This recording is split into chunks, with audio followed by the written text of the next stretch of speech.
gotta add to the playlist, but yep. Alrighty everybody, how's it going? I'm here, I'm back. Yeah, more Witch on a Holy Night. This time I actually make the thumbnail before I started streaming, so no real delay this time. Gotta try to keep it pushing. And see how far we can get today. But yep, Witch on a Holy Night too. Let's keep it going.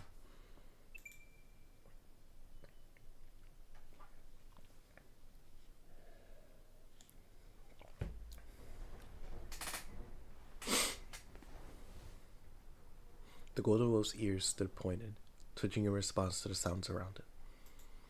Its meal finished, it curled up into a ball in anticipation of nap time, and yawned, half from boredom. The old abandoned classroom had fulfilled its purpose many moons ago. For a month, the wolf had spent his time resting on top of a heap of disheveled desks. His name was Lou Beowulf. He was a purebred werewolf, named after the son at his birthplace and a hero of legend upon leaving there.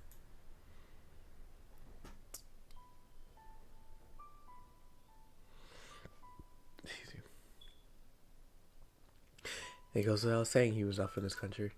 He came from a land deep within the European wilderness, surrounded by mountains and forests. His homeland was a realm no human had ever set foot in.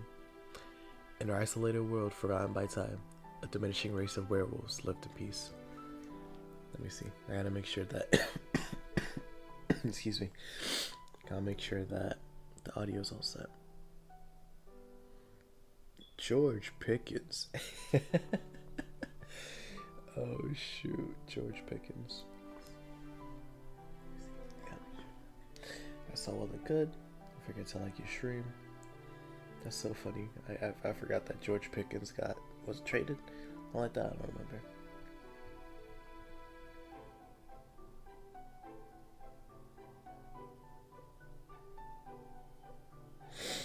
Alrighty.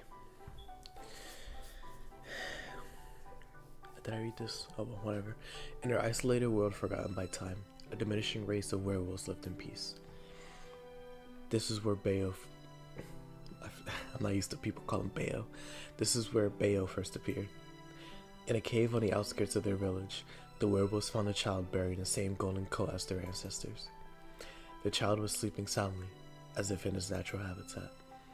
The village welcomed their new member with open arms. 2,000 years of advancing civilization had been cruel to them. As the forests were destroyed, valleys unearthed, and waters polluted, the werewolf birth rate dwindled. They were now facing one birth a decade. The child's golden coat deviating from the typical gray or white, and shared only by their ancestors who were treated as gods, felt like a sign their prayers had been answered. A bloodline in atrophy. The werewolves were forced to embrace change. This radiant child at least temporarily made them forget about their troubles. Alas, as time passed, their hopes turned to disappointment. The golden wolf was not their salvation. For some reason, Lou, that ray of golden sun, remained a child. Decades passed and he still did not grow. Forever young, immortal, cursed. He searched the village for their birth mother, but to no avail. He searched the village for someone who understood his plight, but to no avail. Over hundreds of years, he came to realize something. He was different, very different. Neither male nor female, neither strong nor weak, ignorant of life and death, joy and fear. That thing's a spirit, born of nature. Might look like us werewolves, but don't let that fool you. But the child himself needed not conjecture to know his own true nature. He was perfect, and therefore he was alone.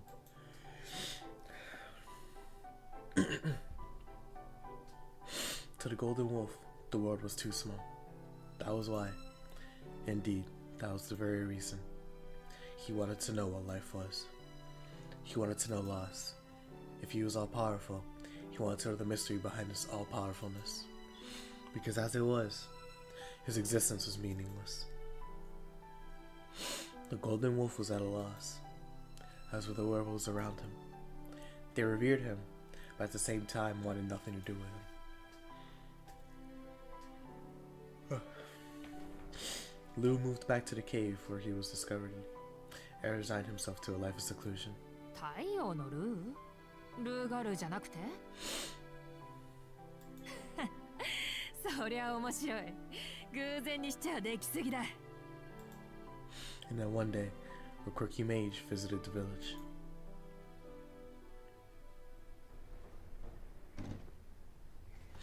またガタガタとうるさい。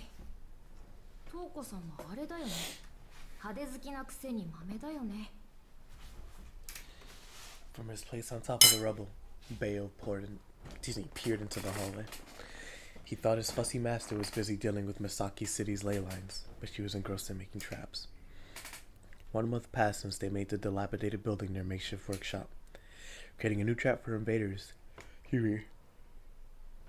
her intruders became a daily pursuit of Toko's. 安全を用意しておくなんて、他の生き物は大変だ。Having been like this since birth, knowing neither infancy nor dotage, he thought differently than others. But he was perfect from the day he was born, never declining, never improving. As such, he had no comprehension of weakness. Childlike, fickle, but without morals, he had no concept of good and bad as either a human or a wolf. A beautiful creature disconnected from the world around him. He was on top of all other creatures. With one exception, his master, Toku Aozaki. She showed him a sparkling, delicious world, and above all, he found her scent refreshing. To him, the world was divided into what was cool and what was not. Your preference in leisure pursuits were of no concern. Your preference in leisure pursuits were of no concern to him, and he never took gender into account. Only thing that mattered to him was whether a person's life was logical, and therefore cool. Toku Aozaki had her faults, but she smelled good. Beo, 昼食は済ませたか? Bayo's master entered the classroom, presumably done with her traps for the day. 夜が本番だ。それまであまり羽目を外すなよ。Sometimes, like now, she would nag him, but on the whole, his master pleased him. In reality, the contract binding her to him was not particularly powerful. If he wanted to, he could tear her to pieces at any time. No human could restrain him. However, he had no intention of killing Toko in exchange for his freedom. And there was a reason for this. In order to move about freely in human society, he needed someone like her. As long as she did not offend him, he had no reason to rock the boat. However, やっと本番か。待たせすぎだよ、トウコさん。the promise she had made him in his cave and the reality of their situation had begun to come apart at the seams. 最高の神秘と戦わせてやる。He was compliant up till now, but his patience was wearing thin. The fight with the newest mage last night was an enormous letdown. そういうな。私も昨日は拍子抜けだったんだから。いいけどね。実はあの子、使わないんじゃなくて、使えないだけじゃないの? His master's expression turned serious. Not in agreement at the wolf's question, no, for she had already asked herself the same and many other similar questions. 使うぐらいなら死んだ方がマシなのかもな。そんなバカなことがあるの？使わないと死んじゃう状態だったんだよ。だからそんなバカな考えが成立するぐらい。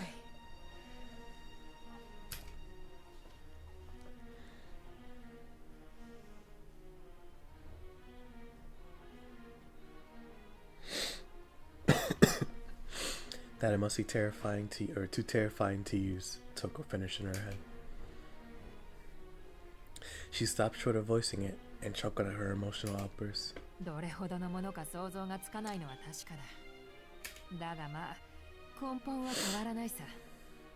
魔法がどのような奇跡神秘の類であれ、魔術師である以上。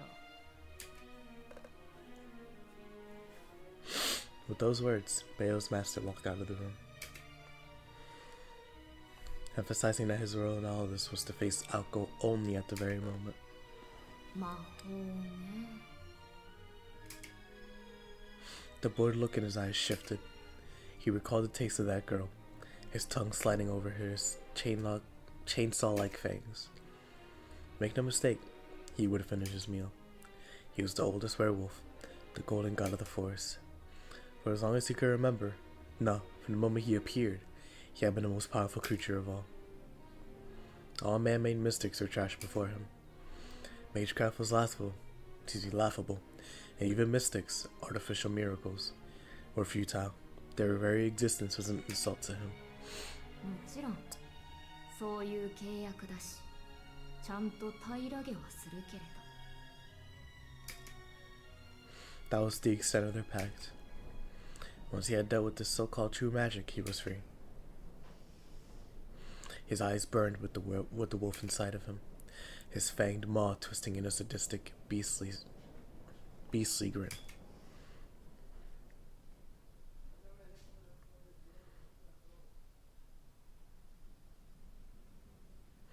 Oh, my astigmatism.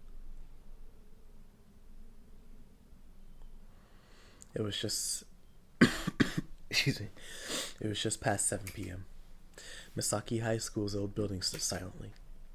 While light from the city reached the area, the forested mountains kept the area hushed.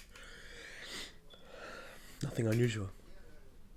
During winter vacation, the old building, now still covered in yesterday's snow, was rarely used. Without signs of life, such unused structures were mere monuments of what once was, nothing more.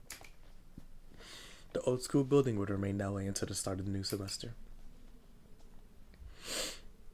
Behind it, the vast forest grew darker by the minute. If the building had died in under 2 weeks of vacation, what had become of the forest over the years? The wall of overgrown trees filtered out the noise of the city in most of the moonlight. An otherworldly realm had taken root, not even 2 miles away from the town. Piercing the cold night air, footsteps crushed through the powdery snow. この辺りに仕掛けはなさそうね。それでどうするの？このまま急行車に忍び込む？まさか私らがやってきたことなんてとっくにバレてるわ。隠れても意味はないし、何より敵のアジトに入ってどうするのよ。後ろから切りつけるのは隠れても意味はないし、何より敵のアジトに入ってどうするのよ。盗みが目的じゃないでしょ、今回は。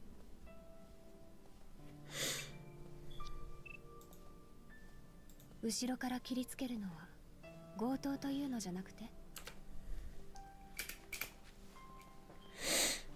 それができれば苦労はないんだけどね。まあ忍者の真似事は私というかアリスの芸風じゃないでしょ。そもそもやる気満々なのはこっちもあっちも同じってこと。 Sound of their footsteps stopped in unison. The old forgotten Misaki High School building stood before them. What used to be schoolyard was now a barren snowscape. Reclaimed by the forest, the building looked like a shell of its former self. The surrounding trees resembled standing mourners at a funeral. せっかちなお嬢さん方だ。タイムリミットまであと4時間はあるというのに。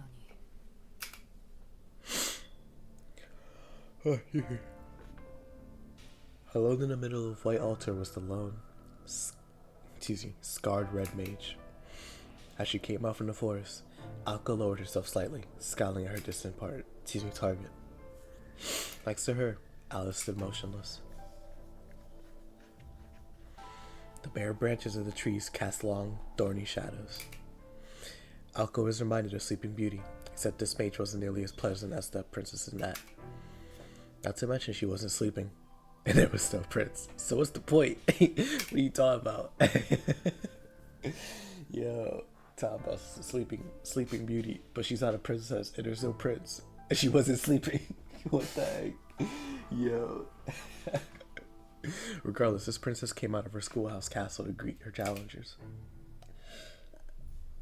その体で無理をして。あなたのそういうところ、姉としてどうかと思うわ、青子。Toko grinned faintly. Akko fought back the urge to respond. Meanwhile, Alko stood in silence, uninterested in. Alice stood in silence, uninterested in sibling rivalry. Toko stood about 100 feet away. With their senses sharpened through magecraft and the silence of the forest, they could hear each other perfectly. The golden wolf was nowhere to be seen. Toko faced the two girls alone. Alice's black overcoat and winter hat were typical items of clothing for her mage battle. A few paces in front of her was Alko, whose combat garb was comparatively out of place, a Misaki High School uniform. She had asked Alice to bring her a change of clothes for her, but there must have been some misunderstanding. There was a trivial miscommunication. Toko seemed to think it had some special meaning. ところで、始める前に一ついいかな。気になって仕方がないし、この先機会もないだろうから聞くんだけど、あなたの戦闘服ってそれなの？青子。Toko spoke clearly, and despite the distance, was able to communicate her deep-seated scorn without trouble. Alko would rather attack than engage in small talk, but she decided to take the bait. そんなわけないでしょ。今までこういう機会が多かっただけよ。数えるなら今日を含めて4回しかないわ。ま、私はまだ現役だからそれも悪くはないかもしれないけど。Every time, oh my gosh. 私はまだ現役だからそれも悪くはないかもしれないけど。いつか流行るでしょ、こういうのも。Akko was sure to emphasize her words. For a split second, Toko's eyes narrowed. 呆れたな。相変わらずのローセンスだ。それはどうも。人形を実の妹に見立てる異常者にそう言われるなら、一周回って安心よ。With that, the two fell silent and glared at each other. Their bloodlust cut through the thick, cold air like a knife. While the two of them sized each other up, Alice surveyed the area around Toko. There was no indication anyone or anything was lying awake near her. Perhaps she should see if the werewolf was still in the old school building. Maybe Toko didn't feel like Alko or Alice were much of a threat in their injured state. Or was she really not expecting a counterattack so early? So the werewolf wasn't ready? After some contemplation, Alice surmised it was the former. She really was going to fight alone. Her arsenal comprised her mystic eyes and rude magecraft. That was more than enough to deal with Alko and Alice in their current state. Alice. All I need is one shot. Alko signaled to Alice behind her with the movement of her finger. Alice had no objections. The original plan was for her to keep the werewolf busy. With the mirror as backup, Alko was hoping to catch Toko off guard. They had a few other cards up their sleeves, but the fact remained that, as mages, their attacks wouldn't affect their werewolf. So they decided to ignore it and focus on taking out Toko. Not the best strategy, but it was all the two of them could come up with. They had been thrown a curveball. Toko had the upper hand, but she was reluctant to use the beast. Alko wasn't about to let this opportunity go to waste. By distracting her with sibling banter, she would settle things before the werewolf even showed up. じゃあ、今度はこっちの番ね。どう？結界の張り直しは進んでる？まさか、昨日の今日よ。まだ手をつけてもいない。だいたい、私の目的は霊脈の奥にあるもので、結界そのものじゃない。張り直しは予定にないさ。まあ、土地を暴くなんて面倒な真似をするより、お前を暴いた方が早いのかもしれないが。やっぱりそれが目的だったのね。ならなおのこと、あんたを魔法使いにするわけにはいかないわ。Alko's blue eyes burned brightly with a fiery fighting spirit. Even though her sister was ready to pounce, Toko remained motionless, but for her mouth, which twisted into a smirk. 魔法使いか。確かにまだ執着はあるね。私には移植されなかった魔術刻印と青崎の伝える魔法の正体。だがもういいよ。欲しくはあるが、到達すればどちらも自分で用意できる。それとも今ここで私のために魔法の正体を見せてくれるのかい？青。Toko's words came out flatly, but her eyes mocked her sister. It was true, however, that if Ako wanted to defeat Toko, her best chance would be to use this mysterious true magic. Only problem was that she couldn't. If she could, she would have used it to avoid being mauled last night. That's crazy. Ako Ozaki couldn't use true magic. Toko believed she needed to fulfill some kind of condition. The protection of the grandfather placed on the formulae was to prohibit miracles from being easily realized. However, that wasn't because he was concerned about the human world. It was no exaggeration to say he felt nothing if magic leveled the entire city. The truth was, true magic never had any conditions. Ako was being held back by trauma. These 5 privileges, the only powers of their kind, were bound by cognitive seals. That's why Toko looked down at her naive little sister. So weak, a body incapable of handling magic could be cut down with a mere sword. Ako knew that better than anyone else, which is why she couldn't forgive her sister's ridicule. Just try using true magic, huh? A pathetic taunt. If that was how she wanted to play, so be it. お望みとあらばね。With a burst of pure rage, Ako made her move. Her colorless shoes sped across the untainted snowfield. Like a stone skipping across water, as Ako charged forward, she disappeared. Only her footprints advanced, like bullet holes in the snow. Toko held her ground. Concealment was elementary magecraft.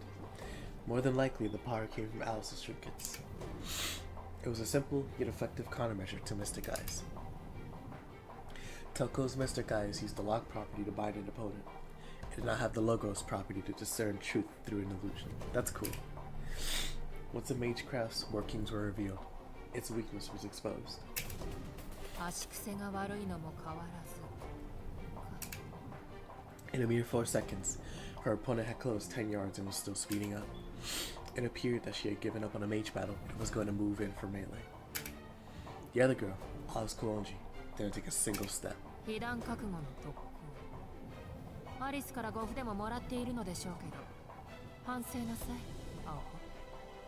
切り札というものはあくまで自己の力によるものを言う。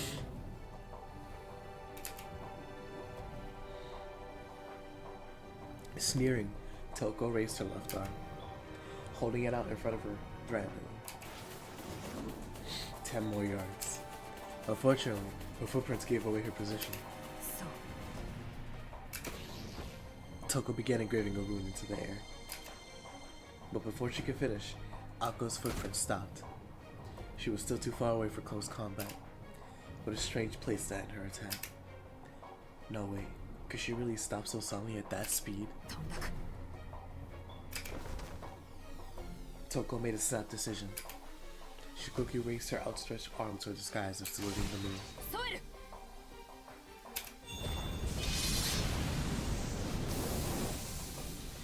Flames tore through the sky, the rune carved into the body above her, bathing it in a pillar of flames. No internal resistance spell could help. Rather than simply burning their target, the runes wrapped them in a wreath of fire. Wreath of flame, excuse me.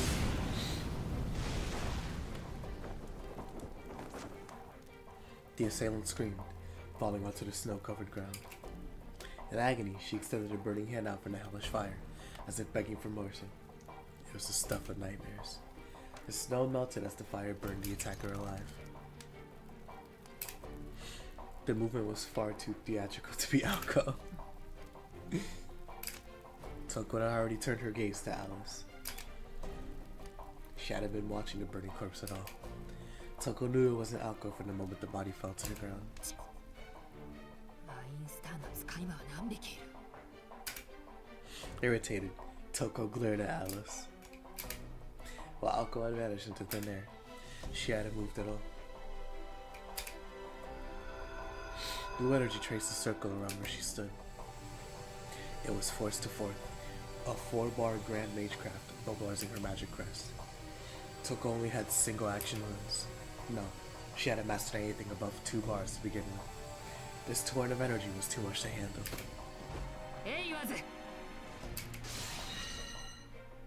The rune formed in a magic circle.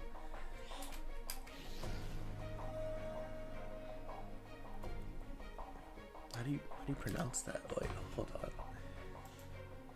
This is a world premiere.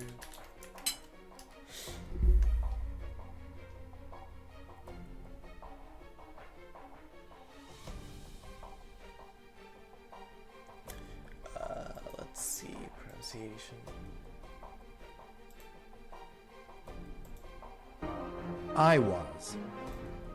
Iwaz is the 5th rune of the second. Yeah, I'll go hold you. She said Awaz, so that's how I'm gonna pronounce it. Awaz, the rune of withdrawal, was evoked and Alco's concealment was undone, allowing Toko to utilize her mystic eyes. With her open pupil, the infinitely mirrored eyes captured their target in the endless hell.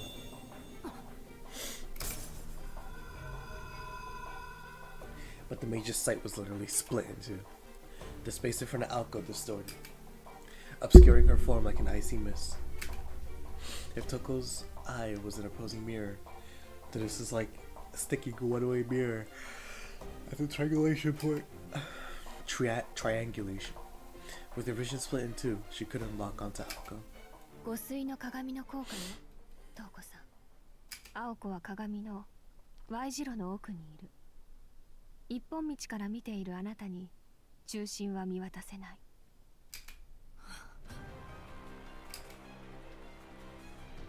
Alice explained without concern.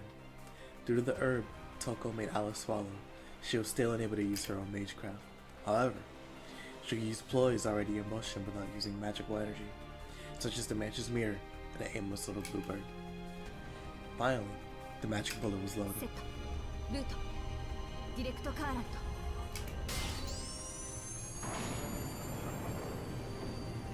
Raising her right arm to reveal her luminescent crest, Alco took aim at her target 100 feet ahead. Magical energy coursed through her gun barrel arm. The moment she received Alice's invisibility, Alco began chanting her magecraft. It took Toko a few seconds to notice. Alco produced more spins in the awakened magic circuits than she had ever done before. She ready not snap, nor draw. Instead, she advanced past her third process, a compression of magical energy, magic blow. If she fired the blue ether that gathered before her, it would fly with the force of 10 tons. Using her magic crest to multiply the energy and machine gun her target, it was enough power to demolish even the old building behind her. Akko stared intensely at her sister, ready to fire. Toko had no time to counterattack, or even the speed to evade. The fact she didn't move implied she knew better than anyone. Acceptance filled her eyes, not fear. Akko didn't hesitate. She squeezed the trigger on her right hand.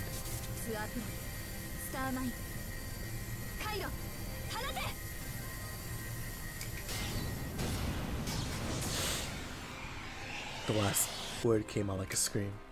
Under the impact of the ether, the surrounding snow melted and flew around.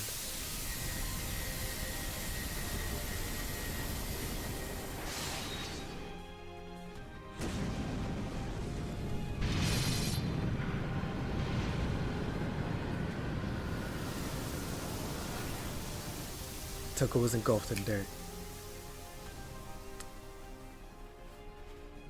No way she could survive Alco's magical bullet. It contained every bit of Alco's magical energy she could muster. Viewing the chaos, Alco confirmed her victory. And yet somehow she felt bitter. But then, choosing to deal with the torrent of magical energy she swallowed up later, Toko tutted at Alco's childishness. Her disappointment was so deep it bordered on despair.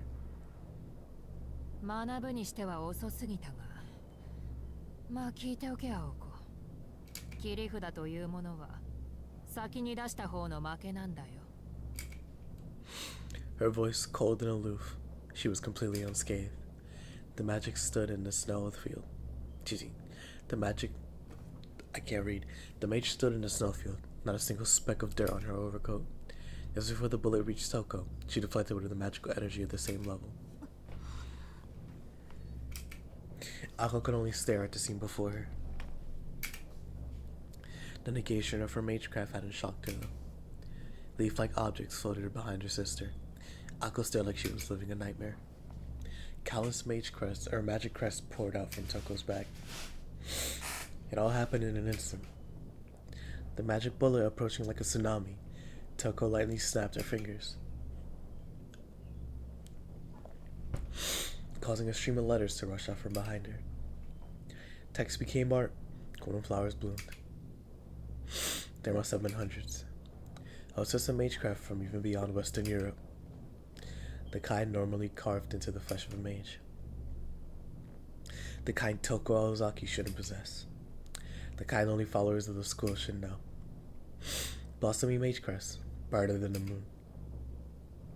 Inscribed in the air, they formed a totem pole, a guardian beast to protect Toko.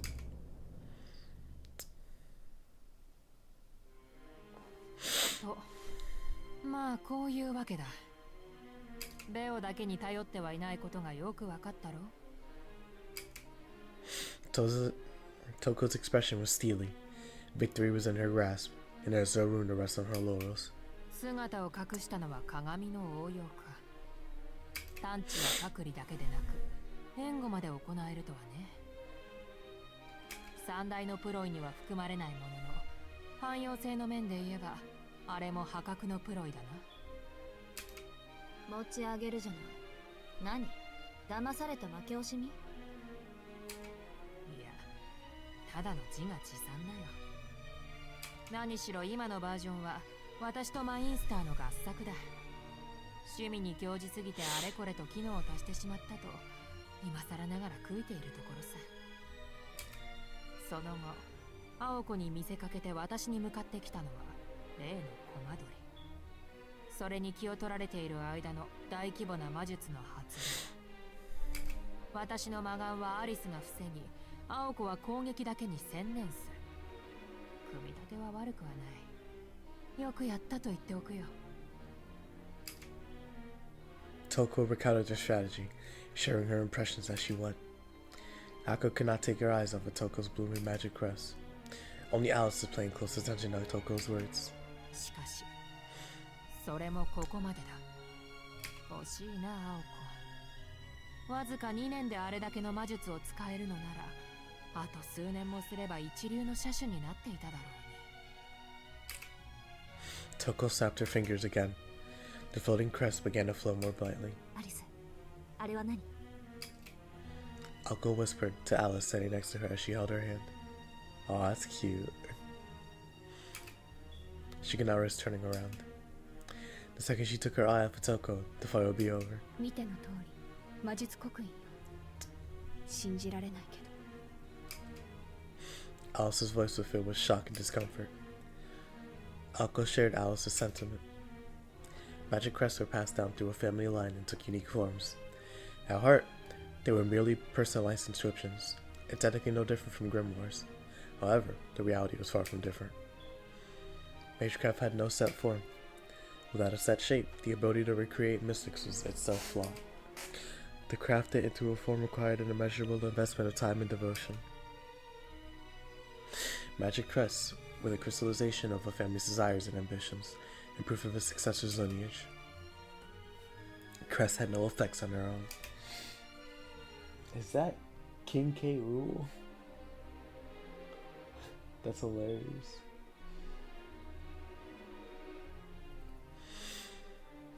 But they were the ultimate symbol of a family. If no mage was willing to imbue themselves with the crest, or lacked the resolve to merge with it, then the crest's meaning was lost.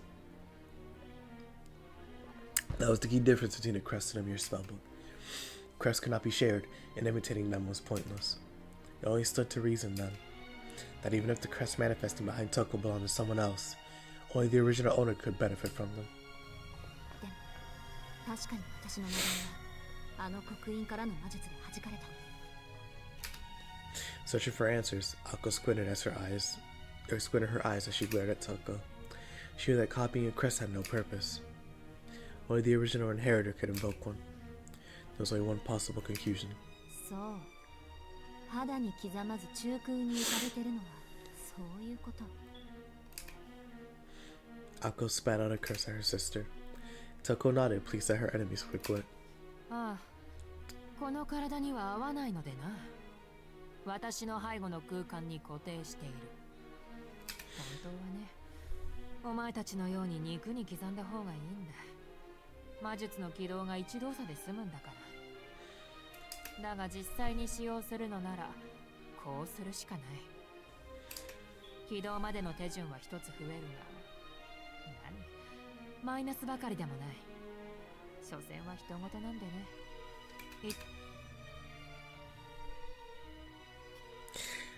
It seemed neither physically nor mentally.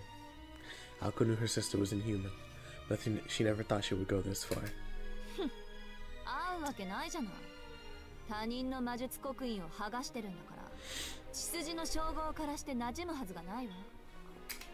で、奪われた連中は死ぬこともできず、今もどこかに生かされているわけだ。刻印の持ち主が死んだら起動すらできないものね、それ。トウコさん、あなた。非難される覚えはないんだが、私はかかる火の粉を払っただけだよ。向こうから戦いを挑んできたんだから、戦利品ぐらいは用意してもらわないと。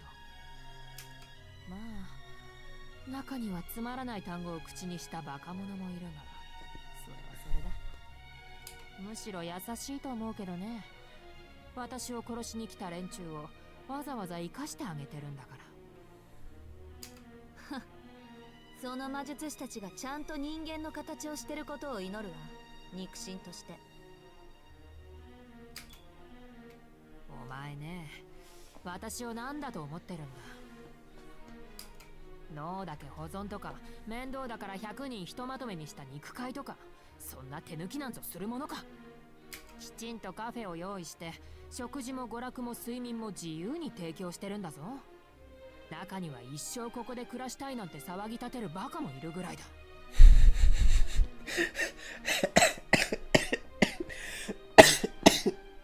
Sorry, excuse me. That's so funny. She really got offended. I'm not a monster, Spider-Man. I'm a villain, Spider-Man, not a monster. Oh man. Let's see how far.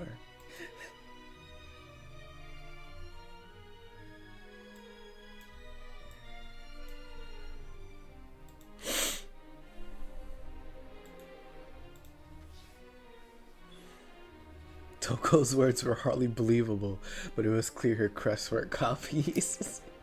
Alice's scowl deepened. What Toko had described had no discernible benefit in her mind. Why had she gone to the trouble of stealing other mages' crests? Would have been more efficient to break down the crests into components and make replicas. With a skilled puppet master like Toko, she could have made a much more powerful puppet with those crests. It would have made a pawn loyal to her, every command at that. Much more useful than an enslaved mage. なんでそんなこと。そういう人なのよ、姉貴は。これで行くと決めたらそれしか目に入らない人なの。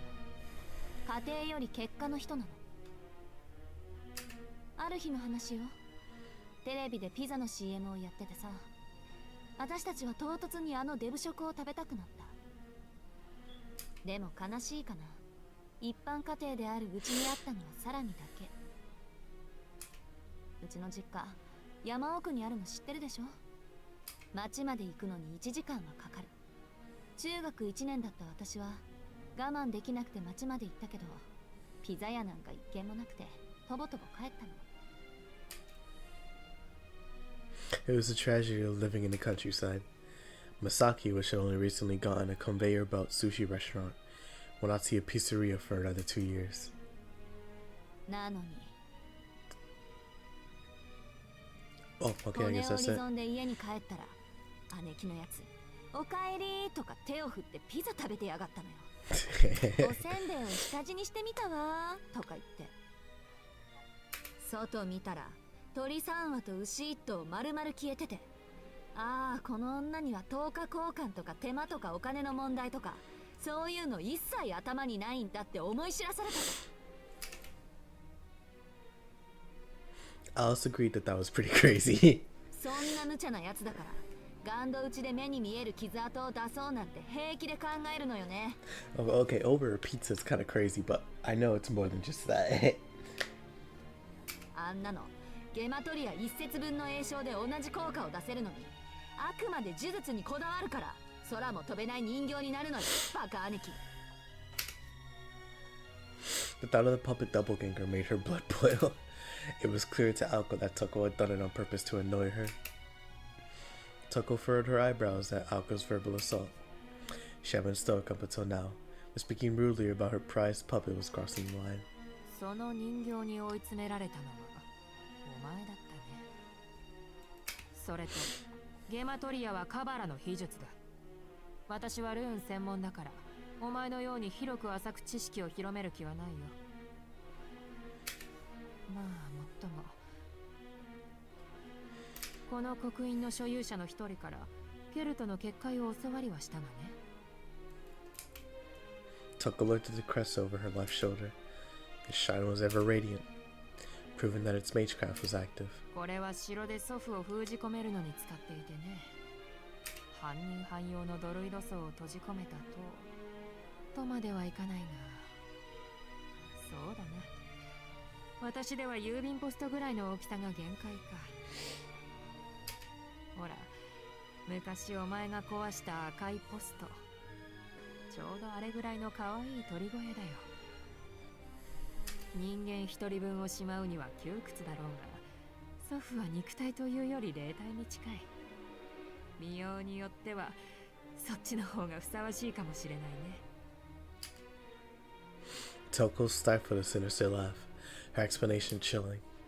Her cold veneer seemed to slip slightly when it came to her grandfather. Her smile betrayed the long festering hatred she still clung そうい to. ったわけでね、さっきの青子の魔術を防いだのでこの刻印もしばらくは使用不能なんだ。今のが本当の魔法だったならわずか3行の刻印では打ち消せなかっただろうに。じゃあそろそろ終わりにしよう。抵抗をするのは自由だがベオ相手にそれは辛いぞ。 Toko snapped her fingers one more time. The golden werewolf was hiding in this old school building. The signal to him echoed eerily through the surrounding woods. Before the echo stopped, Alko shouted back to Alice. 行ってアリス。 The order sounded like a reprimand, but Alice silently obeyed. Without hesitation, she left Alko behind to handle Toko, and made for the forest. If defeat was inevitable, it would be pointless for both of them to die. If one of them could survive, there could be a third round. That was why Alko decided to be a sacrificial pawn. トウコ自身の切り札も分かったし、アリスが本調子になれば勝てない相手じゃないものね。 Alko muttered bitterly to herself as Alice's feet crushed through the snow. Instead of cursing her own death, she cursed the fact she would not see Alice defeat Toko. For what else was there to curse except this? Alice disappeared into the forest. Feeling her fellow mage's presence fade, Alko continued to glare at their sister. いつまでじらす気？私、待たされるのは好きじゃないんだけど。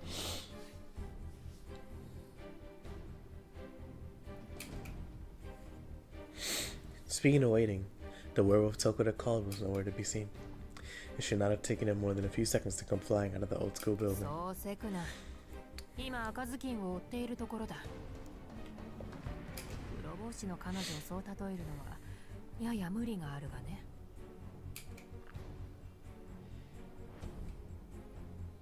Her tone reeked of irony.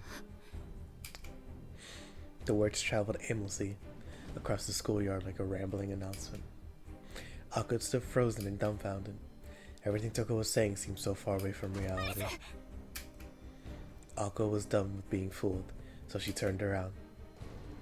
The moonlight shining off of the fallen snow allowed her to see far into the forest. From the white darkness, a lone boy came into view, walking toward her. He could not have been any taller than Alco's chest, but he carried Alice over his shoulder with ease. As if she was nothing, he tossed her body upward. She arced through the air for several feet before dropping headfirst before Alco's eyes. Oh, goodness. Her neck would snap on impact.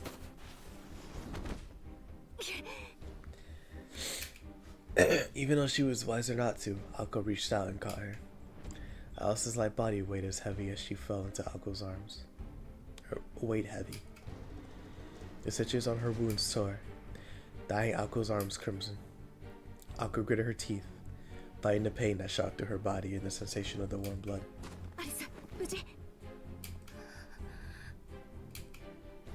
Alice did not respond, but Alco could see she was at least conscious. The werewolf must have ambushed her right after she ran into the woods. Alice bled heavily from where the wolf tore her abdomen open last night, just like he had done to Alco.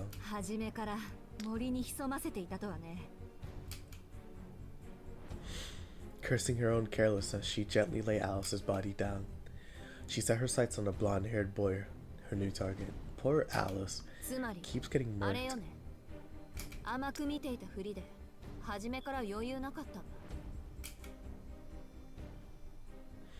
Even in the face of Alco's rage, he did not stop smirking.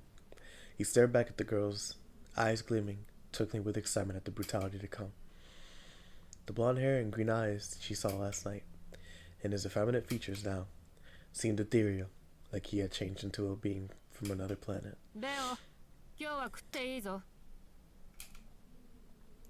Toko's voice echoed from afar.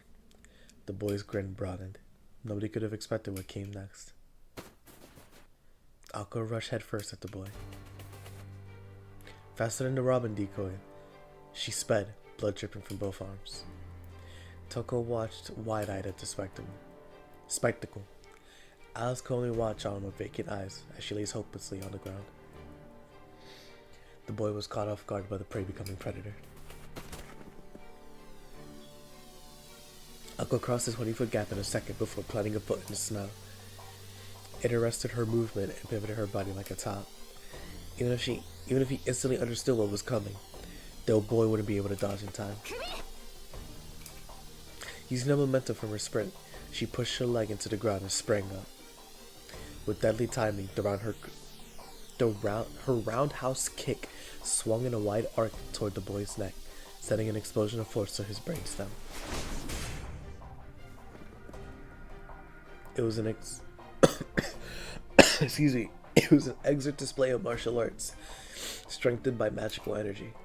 She had gotten the hang of close combat while fighting Toko's puppets.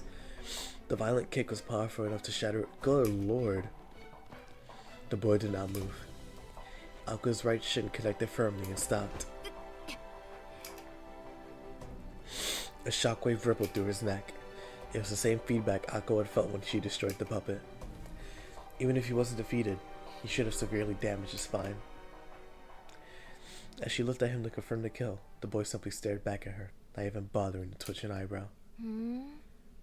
お姉さんの右足は確か髪切った方だ。それで首を狙ったのはすごいよね。女の人は本能的に自分の体をかばうものだってトウコさんは言ってたのに。けど残念。せっかくの勇気も無駄でした。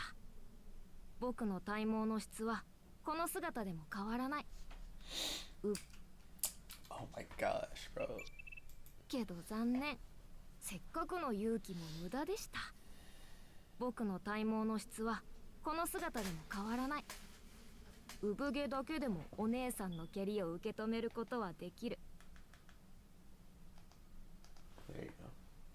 The only one hurt between the two was Alco, yeah. She broke her leg, right? The leg she had lodged in his neck was totally numb, like it had been chopped clean. Oh, good lord, with a hatchet. 少しだけ迷いがあったな。くっつけたばっかりの足だからかばったでしょ。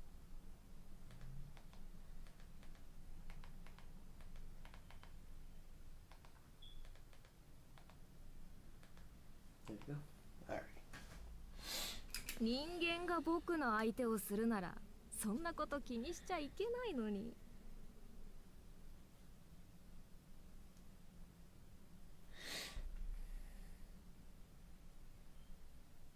ああ、でも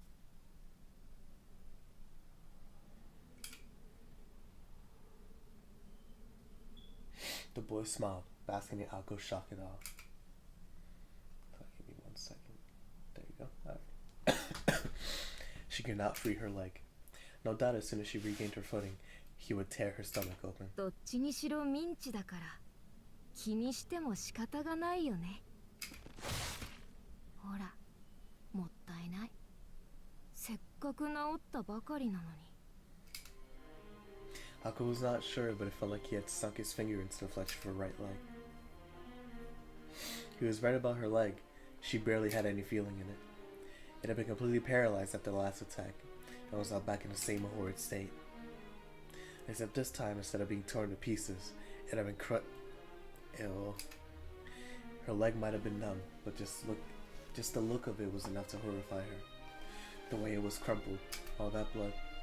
Any normal person would have died from shock. As if thinking about someone else, Akko considered how cruel magic crust could be. あれ、まだ目が死んでない。あんまり苦しめたくないんだけど、頑丈なのも考えものだよ。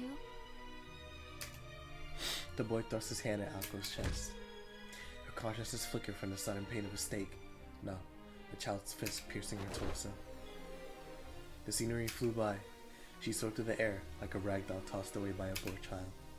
Just like Alice a moment ago, she tumbled through the air and hit the ground, hard.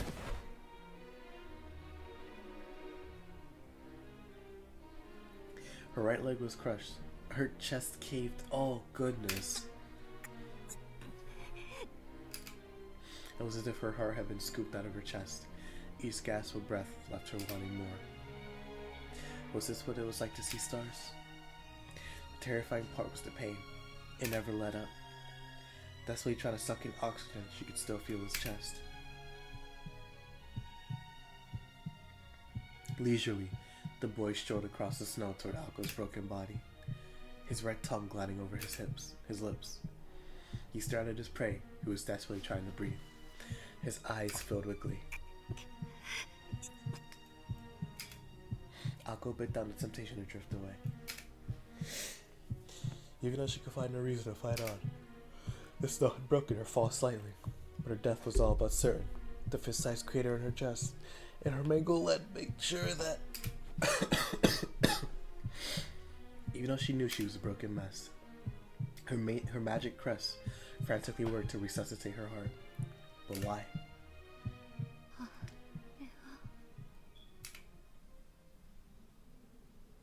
The sight of Toko in the distance was the only thing that kept her conscious. Her sister looked surprised for some reason, like she was witnessing some strange phenomenon that wasn't like her. Wondering what it was, Akko tried to stay conscious.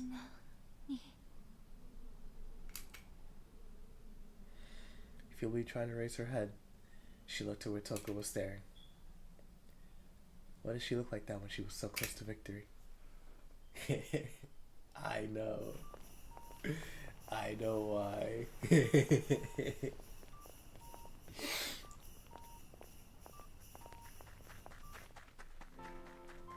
His heart was beating faster than normal. The fragmented and disturbing images kept returning, and he desperately pushed them back to the back of his mind.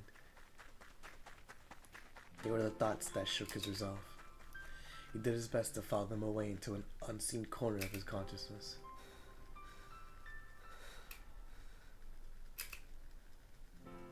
Right now, he could only focus on controlling his breathing and his exertion. Just stay calm, he repeated to himself.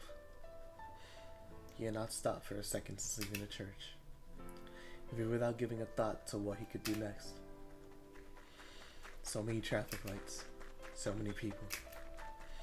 It was Christmas. There was no way he would find a taxi. What if one was not an option? Here's why he had to put his trust in his legs. He dashed through the city streets. He had to find a shorter route than last night. heart was ready to jump out of his chest, putting like a hammer against the fireball. He had no intention of giving up yet, but he could not seem to calm himself down. In his precarious condition, even surrender seemed too great of an effort to spare. Visions of horrible outcomes flashed through his mind. No, calm. He needed to stay calm. That was his only weapon. He was painfully aware he was powerless. The best thing he could do was to keep his head on straight. While he wrangled with his mind, his pulse seemed to quicken with every step. The forest was faintly lit by the moon. That was more than enough on such a bare mountain. He followed the two sets of footprints. Ahead lay a situation he had nothing to do with, just like at the amusement park. Even if you go, there's nothing you can do for them. The only effect her admonishing words had was to hasten his pace. He pushed the ground with his legs even harder, trying to leave his doubt in the kicked up snow behind him. Of course he was powerless. The pain in his chest told him so. At best he would be useless, and at worst he would be a liability. He recalled the binding spell placed on him at the church. It did not matter. His body told him he would regret being torn to pieces less than if he did nothing. Not once did his legs fail him as he ran through the woods, though it felt as if his heart could at any moment. His weakness screamed at him from within. Just like back at the amusement park, he was beyond reason or circumstances now. Ultimately, I just want to help her. That was all he really desired. His heart pounded with vigor as he ran through the dark, wintry forest. Only one thing gnawed at his mind. Not concern for the girls, nor anger towards Toko. The red roses bursting forth from his limbs. Screams of agony, like childbirth. The harsh reality of something beautiful dying. The nightmare was tenacious. Never again. Never ever again. They want to see something like that again, if he could help it. Just ahead was the forest clear. The moonlight shone on the old school building like a spotlight. Once again, those thoughts crept back. He could not bear seeing something like that again. That was why he ran. But if he had to face it a second time, how could he stay calm? With that thought in mind, he arrived at a clearing. Somehow his frantic breathing, his rising and lowering shoulders stopped.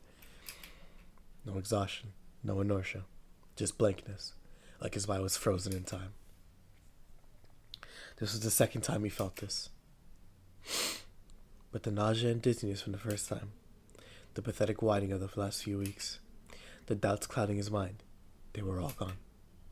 Displaced entirely from his mind by an even stronger emotion.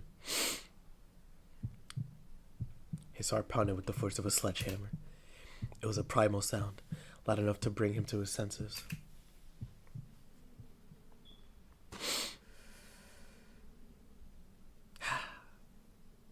That man, Souyjuro. Souyjuro stepped into the... I like that a lot, actually. They didn't use his name once throughout that whole description until we saw his face. That's so raw. Souyjuro stepped into the clearing, letting out a deep but steady exhale. Although his eyes were locked with the blonde-haired boys, his concentration was focused inward. Be calm. Be calm. Oh. Every fiber of his being worked to control his breathing. The clearing told the story of Alko and Alice's crushing defeat. Alko was lying face up in the snow, her right leg bright red and crushed at the thigh. Her eyes were glazed over, but Souyjuro could tell she was still bravely fighting. Judging by her spluttering, she had taken a hard blow to her chest or back. Souyjuro deduced it was most likely both. Alice's injury seemed less serious than Alko's, but she lay motionless on the ground nevertheless. She was lying across from Alko, face down in the snow, arms out in front, as though pushing herself was too painful. Before the old school building stood the figure of a maid she had seen before. Paying her no mind, Souyjuro began to walk forward. Feeling calmer since arriving at the clearing, he advanced toward Alko. Toko did nothing to stop him. No one noticed, but the faintest look of worry flickered in her eyes. お兄さんもその人たちの仲間？ The child werewolf spoke amicably, confident in his victory, and perhaps also eyeing up a new meal. Souyjuro ignored him and kept walking toward Alko. Oh man, this is what happens when you're a vain creature. The complete disregard wiped the smile from the boy's face. Still, Souyjuro carried on. The beast's feelings were lasting on his mind. Once he reached Alko, he looked down at her with a pained expression on his face. Strangely, he was at a loss for words. After a slight hesitation, all he could manage to say was, なってないぞ、生徒会長。行く時ぐらい声をかけるものだろう。 His awkward remark was half scolding and half affectionate.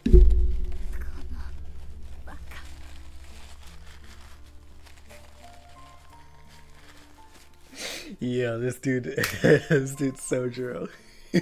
Despite the pain in her stomach, Alko was able to throw an insult his way. 安心した。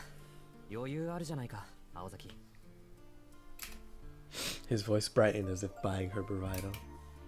The truth was that she barely had the strength to live. Despite that, Souyjuro looked like he wanted to respond in his usual way. Something like, "See, Aozaki, you're too tough to die even when someone kills you." As soon as she tried to speak, she ran out of breath. Souyjuro heard her loud and clear this time. He might have looked absent-minded, but he knew exactly how dangerous the situation was. Alko knew because his carefree-sounding words did not match his expression on his face. Yo. Yo. Just before she could say doing, she coughed painfully. Souyjuro pressed his finger to his lips and nodded. Alko could not quite believe it, but it looked as though Souyjuro had gestured to her not to だって speak. ほら、状況はあの時と一緒だ。君がやられたら、次はこっちの番なんだろう。だから協力をしに来たんじゃない。This is not the same man from the amusement park. まあ、何もできないのもあの時と変わってはいないんだけど。How could I know what to say? She could only look up at him, amazed and awed.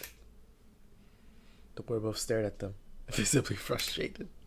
After all, he believed himself to be the noblest of all creatures. Ignoring him was treason, punishable by death. Had Toko not been there, he would have sunk his teeth into Sojuro's neck by now. He was sure he had been intimidating enough. However, his prey did not show any signs of fear. It was hard to imagine, but maybe, just maybe, this guy did not view him as a threat. Oh, shoot. まあ誰でもいいんだけど、筋張った肉は歯ごたえがあっていいし、何より食い出がある。先にそのお兄さんから始めても構わないよね。The boy wolf called out once again. Still not responding, Souyjuro raised his hand to his nose. Cool, calm, and collected, paying no mind to the boy and keeping an eye on him. 匂うな。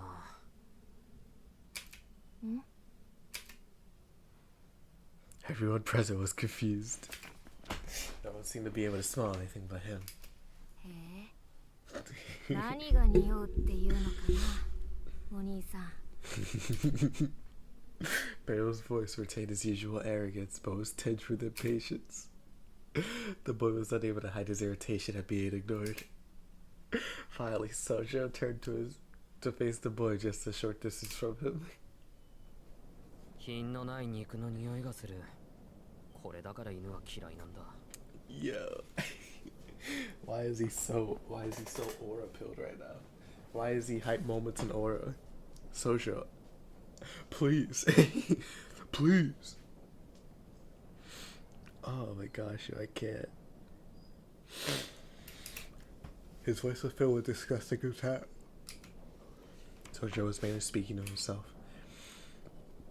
But the werewolf boy had never felt so insulted, even if that was not Sojuro's intent at all. In a moment, the wind picked up, perhaps signaling a change in the werewolf's mood. A fiery gale, whipped around, carving patterns in the snow. Souyjuro! Sensing he was about to be killed, Akko desperately tried to move, but her broken body would not respond. After hearing Sojuro's insult, Alice was unsuccessfully struggling to get to her feet too. Yo, he's so aura, bro. He's so aura. In complete contrast, Soujuro stood there, firmly and unfazed. The little blonde boy's well of patience had run dry. そうか。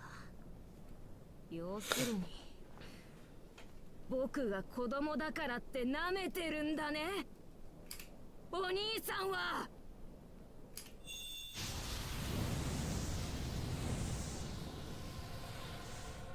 His time playing human was over. Enraged, the boy transformed. He grew larger and larger, golden fur sprouting from his pale flesh.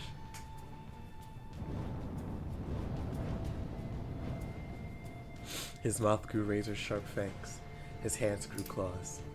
Drawing from the magical energy in the air, he transformed into a preternatural beast. A wolf in the shape of a human.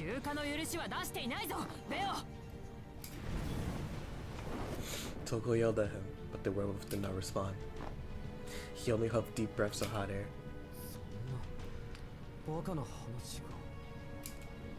That was all Soujuro could say in response to the boy's metamorphosis. Ever since my brother died! Such a transformation was his stuff in nightmares. What was worse, the beast now towered above him. It was enough to make anybody question reality itself. Seeing his prey's reaction satisfied the wolf, and his maw twisted into a satisfied grin. He was a strange one, this guy, but meat was meat. However, the beast's arrogance was short-lived. The prey breathed a sigh of exasperation before speaking.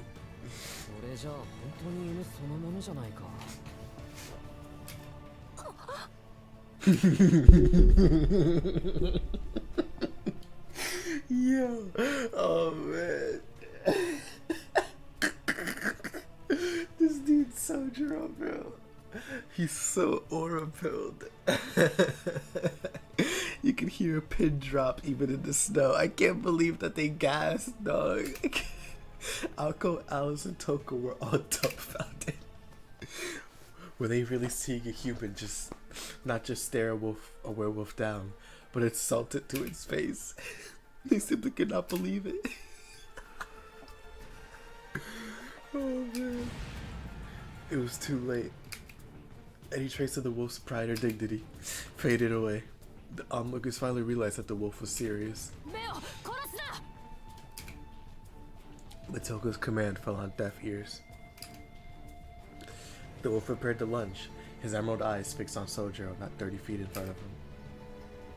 A mere 30 feet. Half a second was all it took. Another half second to bring his claw down and slice his prey from head to toe.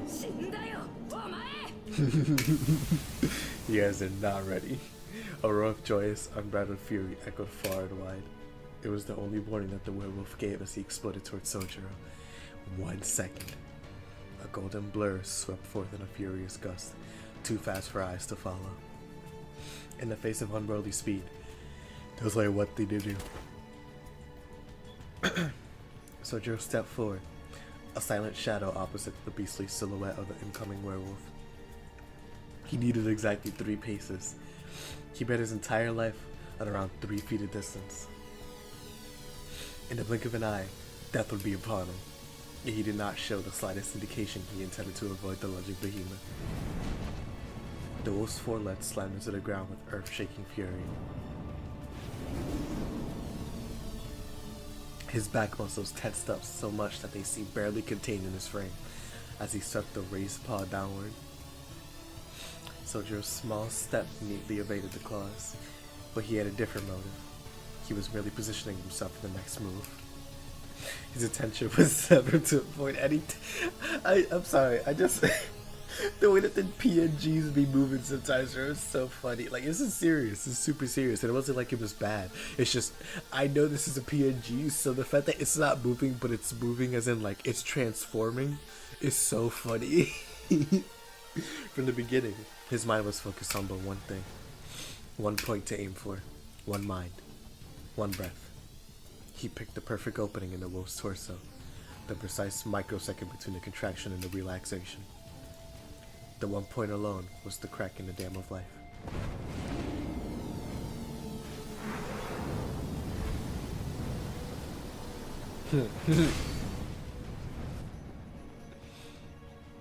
He punched the werewolf in his chest with his feeble human strength. There was a dull thud and a burst of blood. The twisted flesh and gore were all Souyjuro's own. The werewolf's raised claw convulsed. From the insignificant impact, the beast's body was the first to collapse, then his spirit. There was a moment of utter incomprehension. The werewolf opened his jaws to try and pull air into his lungs. Gasping, he began to topple forward. The slender figure slipped around to his flank.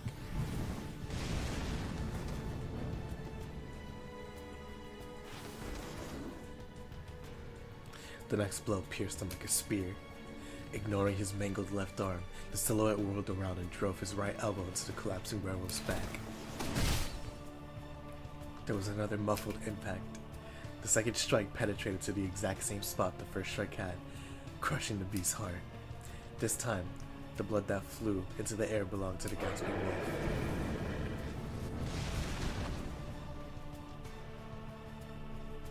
The werewolf fell to the ground, choking on his own blood. He did not get up. He showed no sign of life.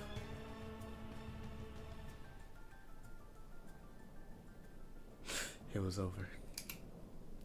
There was no remorse, no hesitation in that brief act of violence. The perfect, furious golden beast lay still, felled in a mere 3 seconds.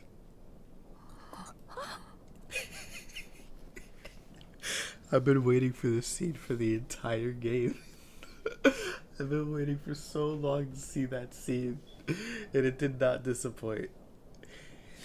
Oh man, it did not disappoint. No sane person would have bet on this outcome. His breathing calm, the victor stood over the fallen behemoth's body.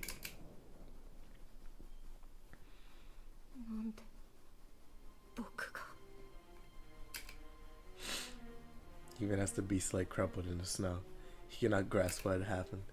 His heart had ruptured, cutting the blood flow to his body and brain, leaving him helpless. That much he knew. If he were a normal creature, he would be dead. As it was, this was a trifling inconvenience. Once his heart was repaired, his body would heal as well. It was not as if he had been struck by magecraft exceeding his own mystical nature. This is a little different than a grazed knee. Which is what was so strange. Your heart does not stop from a grazed knee.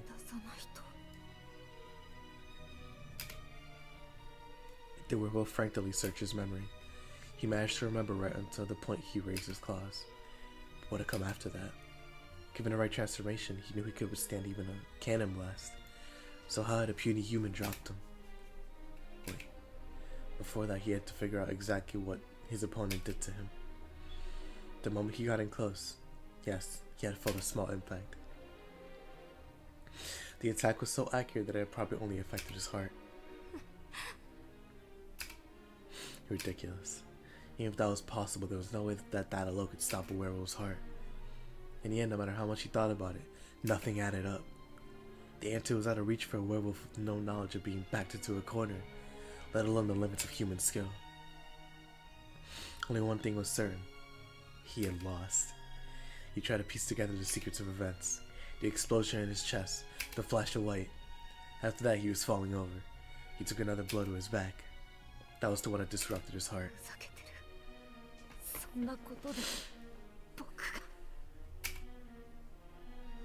Could lose. Indeed. It was physically impossible. The boy gnashed his teeth and tensed his body in indignation at this unfair conclusion. Unfair? Unfair? こんなのは嘘だ。同族でだって僕を任せる奴はいなかった。こんな痛みもこんな事態も全部嘘だ。不合理に狂っている。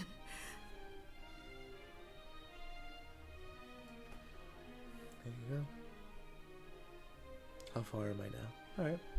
Hour and 15. Not bad at all, not bad at all. Bakuga. だってこの僕が他の生き物に負ける Oh, my fault, hold on. Sorry. だってこの僕が他の生き物に負けるはずがだって Yo, relax, hold on, you already talked. Enough thinking. Yeah, enough talking. He was ready. From the ground, he glared at his enemy to his side. 負けるはずが The very next moment, an unknown type of pain coursed down his spine. It had eyes, cold eyes, staring, piercing, colorless. The moon looked more alive. Its arms were broken. Its inhumanely powerful attack had mangled them beyond recognition. If it was in pain, it would have cried out, but it was silent. Was it ever alive? Those dead eyes. He'd seen eyes like those before. Those eyes without hatred, without joy, without any feeling behind them at all. It was a mindless insect. The werewolf's hair stood on end. Was his creeping chill crawling up his spine? Having never experienced fear, the werewolf did not know what had become of him.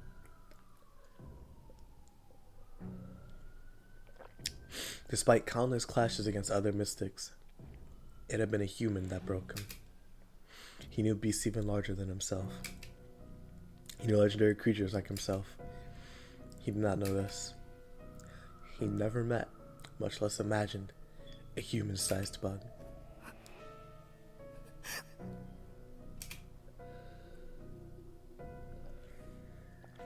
A chill down the werewolf's spine was so vicious it threatened to split him in two.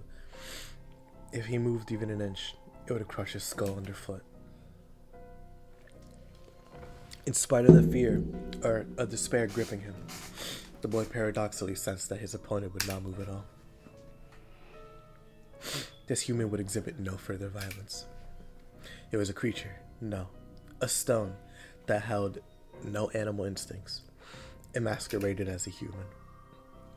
The contradiction grated his heart, his values. A phantom pain born of an unknown emotion. Fear. It wasn't just grating, it was like many needles slowly digging into his heart.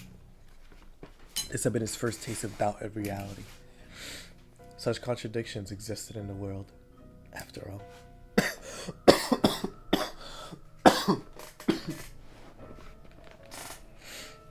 There were irrationalities and questions he did not want to hear the answers to.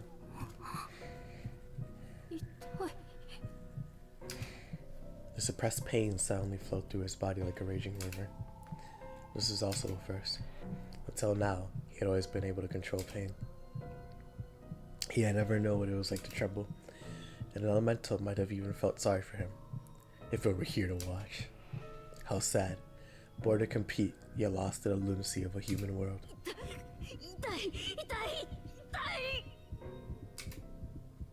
His heart had fully regenerated. Howling in mental agony, the beast clutched his own trembling body. Those eyes, those human eyes looking straight through him. And then, the boy realized the only reason he was still alive. Even with both arms broken, the human could have finished him off with his legs. But it mattered not, because his opponent was giving him a taste of his own medicine. This is not revenge for trying to kill him. This is revenge for the wounds he inflicted on the girls. The absurdity of it all made his throat tighten. His breathing was frantic. This human had no sense of self. It had no concern for its own safety when it stood between him and the girls. That must be why it had no hate or fear, or perhaps even intent to kill him. Indeed, the fact that he was alive had nothing to do with the human's will. The fight was machine-like, so was its judgment. An eye for an eye, and nothing more. If the werewolf had killed one of the girls, this exchange would have ended differently.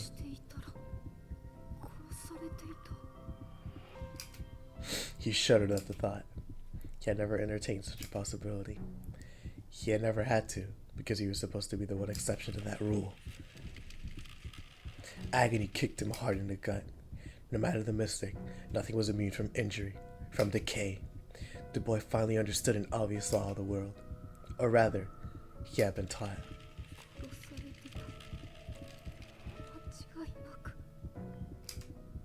Those eyes, they would not stop at staring him down, or staring down at him. Retribution was a universal law. He was now painfully aware of that fact.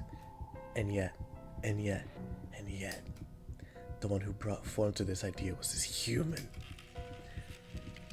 The pain of defeat, the pain in his heart, the pain of comprehending the incomprehensible. Pain.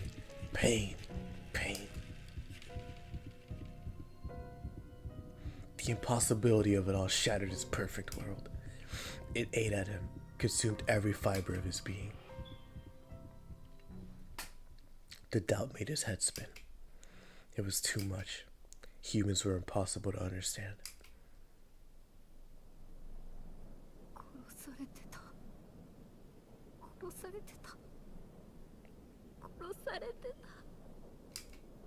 He had not been made to face the death of another, but his own. Unable to cope, he reverted to his human form. Quietly, he shivered like a frightened child in a mother's lap.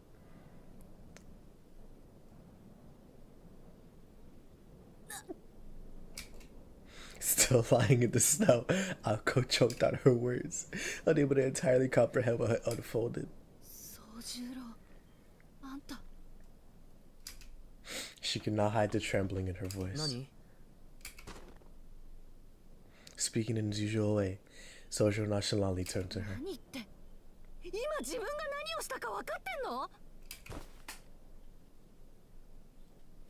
She shouted angrily as though he had done something wrong.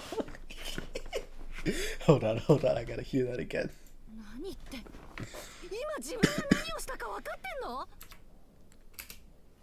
Souyjuro looked surprised, wondering what on earth he had done to upset her. He lowered his gaze back to the wolf boy. Knitting his brow in dismay, Souyjuro finally realized what Ako was referring to. He looked at her in disappointment. Feeling slightly affronted, Ako responded curtly. Souyjuro sighed.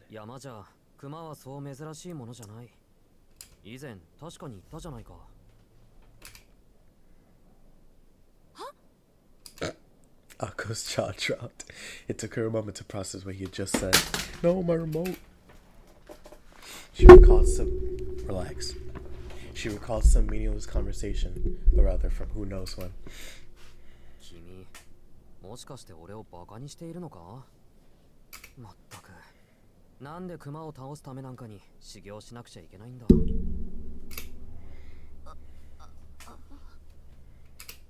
Yes, now she thought about it. They had spoken about that. He mentioned being familiar with large beasts. She could deny that she'd heard him utter some anachronistic what? Yo, what are these words, bro?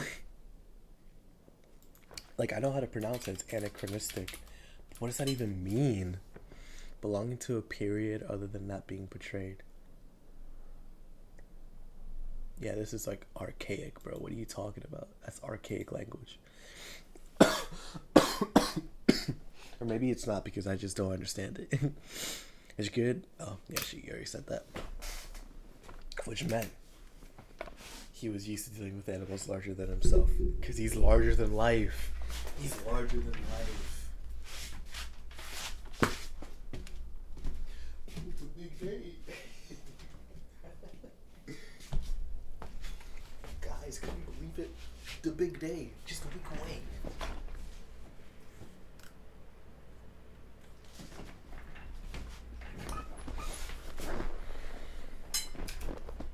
If he lived the sort of life that involved run-ins with wild bears, then a man-wolf might only have been surprising, but not particularly frightening.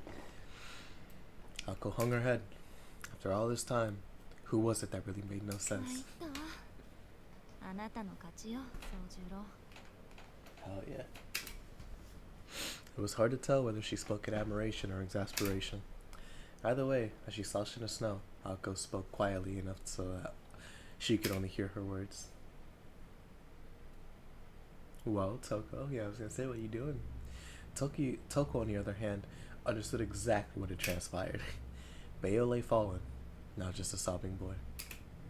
And another boy stood over him, with two shattered arms. Near fatally wounded, Alko and Alice could not stand, but had recovered enough to breathe. As for Toko, she had only a few tricks up her sleeve, maybe 3 or 4 more runes at best. The magic crests on her back were unusable. They're just there for show. Well, she did say that, yeah. She could use the remaining magical energy from the field imprisoning her grandfather.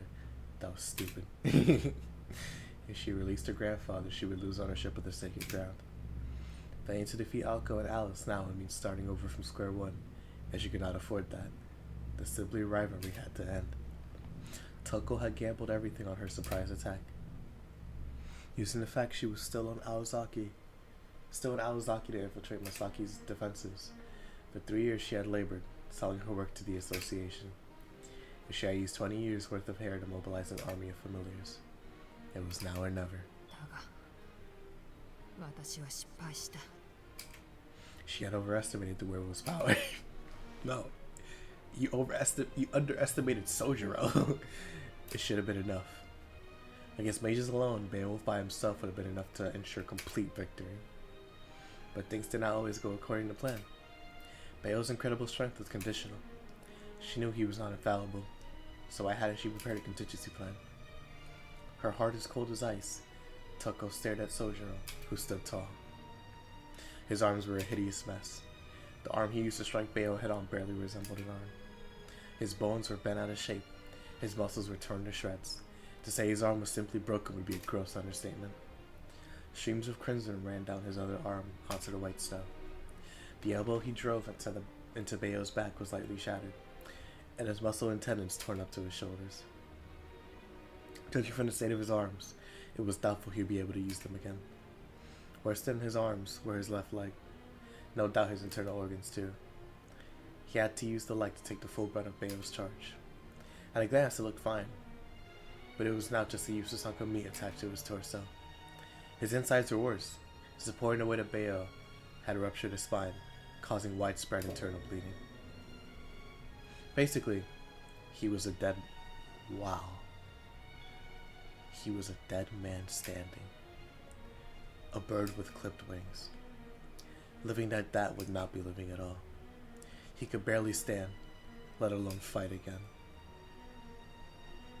In contrast, the collapsed werewolf was unscathed. Only once had he coughed up blood. The majority of the pool of red on the snow was Souyjuro's. A crimson tapestry telling the story of the boy who stood strong enough to defeat a werewolf. 当然だ。衝撃には反動が伴う。拳を振るうのなら相応の負担がある。まして相手は人狼。走ってくる鉄の壁を真っ向から殴るようなものだ。それを。Perhaps he had known what would happen, and animals instinctively limit their strength in order to protect their body. Compensating for physical weakness was intellect, and technique was humanity's forte, and that clash had shown humans at their very best. And yet, it had also been beyond human. He had attacked without concern for his own safety, and without self-preservation in mind, he could go beyond human capability, enough to strike through the steel-like fur of a legendary werewolf. But who would have thought that a beast able to withstand a shot from a tank would be felled by a mere human? 違う。ためらうことなく殴りつけたから壊れたのではない。初めからあれは壊すことを前提にしていたな。He sacrificed his entire body to destroy Bayo's heart. Toko felt a chill come over her as she went over her head. In her head, what had transpired. It should have been a nightmarish scene, but she was captivated by that supreme display of physical rationality. From the outside looking in, she had witnessed not an incident, but a rational consequence. In that instant, the boy had put his entire being into piercing Bayo's chest. As soon as he laid eyes on Akko and Alice, he had committed himself fully to the task. He sized up Bayo, synchronizing his breaths, found his weak point, and calculated the exact position, timing, and distance he would need to hold his ground. He knew what he had to do to win, and did it with everything he had. It had nothing to do with instinct. A wild creature would not have tried to beat something it could not. Only a human would risk his life when faced with the impossible. That contradiction fed his attack. He twisted his body from his heel to his neck to focus his energy. If Bayo had simply tried to run Souyjuro down, the werewolf probably would have run. But the beast wanted to rip him to shreds, or rather he was baited into doing so. After Bayo charged, when he planted his feet, he raised his claw, then swung it downward, putting himself off balance. His pulse was erratic, his movement was wild. In that moment he was vulnerable. That was when Souyjuro made his move. The beast had overwhelming power, but it was sloppy. Whereas the human concentrated all of his meager power into a single point. That was how the human shifted the balance in his favor. The follow-up elbow attack would rupture Bayo's heart. It was a graceless second strike, a sloppy blow no different from Bayo's. The elbow was only able to penetrate the golden fur because of the first attack to his chest. あの時点でベオは丸裸にされていた。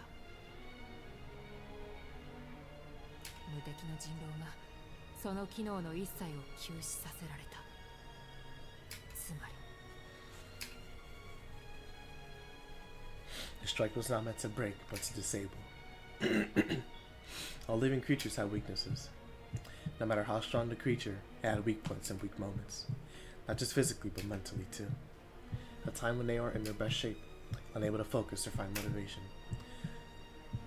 Sickness or a lack of sleep or food, for example, can cause the body's rhythm to go out of sync.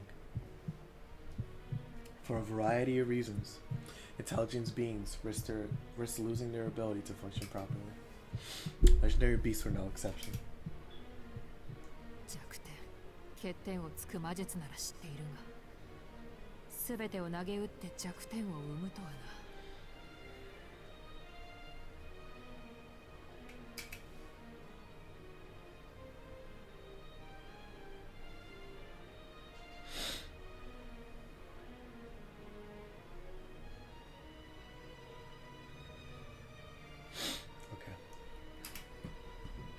The boy's strike to the heart was not an attempt to kill Bayo. It was designed to create a weakness in something that had none. The elbow attack took advantage of the break in Bayo's invulnerability. 加えて、笑えることに不意打ちですらない。ベオの神経の伝達速度なら、毒が当たった瞬間に感知し対応できる。だが、そもそもそれを毒と認識できなければ、変形のしようもない。毒ではないものが毒になるなんて落とし穴を誰が教えてやれるものか。She was frustrated to say the least. The boy was totally committed, utterly selfless. He bet his life on that single moment without expecting a single thing in return. The boy had acquired the experience and skill to do such a thing. It was not a miracle of luck, nor a miracle of passion. It was not talent, tenacity, or hatred. Without constant, intense training, no one could destroy their own body on a whim like that. 子供には相手が悪かったようね。Seeing Bayo cowering in the snow, Toko was disappointed in her own lack of foresight. She had used him for his talent alone, ignoring his inexperience. If Bayo was not a child, his life experience might have given him the strength to bounce back and devour Souyjuro after regenerating. ベオを責めるべきか。それとも。Toko quietly lifted her hand. Nobody noticed. Standing far away, the boy standing there looked like a hunter from a picture book. He had a slender build, that was likely because he intentionally shed any excess. Given what she just witnessed, his cluelessness had to be part of an act, the act of a hunter. As she thought to herself, she suddenly remembered. The first thing that crossed her mind the first time they そう spoke. だったな。だが、それは忘れていたかったよ。宗十郎君。No sooner had she felt a slither of sentiment, she returned to her unshakable resolve. She was raised as the heir to the Aozaki household, taught to never question the morality of her actions. That was why, even now, she knew exactly what she had to do. でもよかった。Souyjuro muttered. Muttered. Oh my gosh. Souyjuro muttered, unmoving perhaps because of the pain in his broken arms. He did not look at Alko. Instead, his gaze was focused on Alice, who was lying prone some way away. Alko thought he looked lonely. She asked, spurring him on. They were mere steps from each other, close enough to touch hands. The quiet voices carried in the stillness.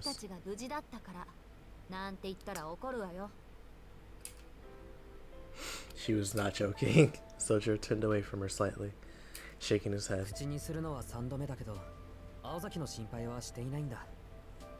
いや、さっきはちょっと意識が飛んだようなんだけど。He said as an embarrassed smile crossed his face. The first time, he outright fainted, but the second time, his passion pushed through the dizziness and nausea aside. He just calmly did what he could as best as he could. Nevertheless, no matter how calm he tried to be, deep within festered a very real rage.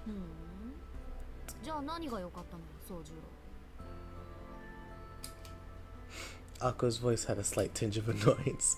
Souyjuro responded. ようやく約束が守れた。そっちだけが約束を守ってるのに、こっちは果たせなかっただろう。それがずっと気になっていたんだ。その機会があって本当に良かった。His relief expressed itself as a small but heartfelt smile. Akko listened, astonished. For a moment, she could not recall what promise Souyjuro was talking about. Or she remembered what he was talking about, what she had told him all that time ago in the amusement park. Her mind went blank. あいつをやっつけるのに協力したら、俺のことは見逃してくれる? He proposed a deal, but in the end, he hadn't been of any use. It must have been eating away at him the entire time. Akko had considered the agreement binding, but only for herself. She muttered in disbelief.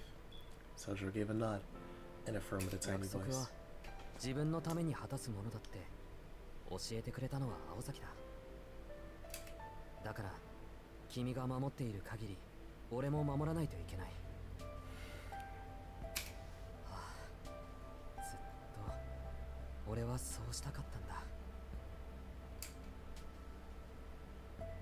As if listening to a confessional, Akko stayed silent. She could not find the words to say anyway. Souyjuro proved ever the enigma. Taking a trivial promise so seriously and speaking so sincerely about something so basic. She could not wrap her head around how he had beaten a werewolf. But his personality? That was the true mystery.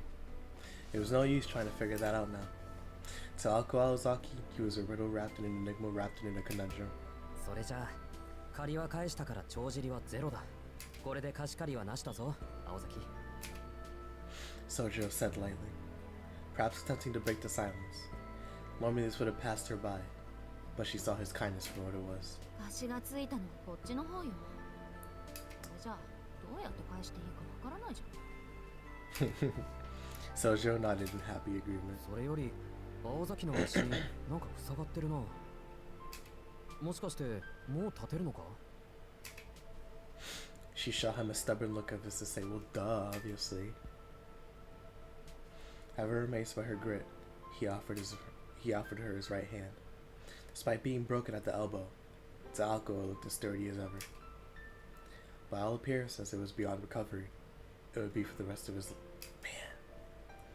Even so, he seemed able to ignore the pain for Alko's sake. あんたってバカ。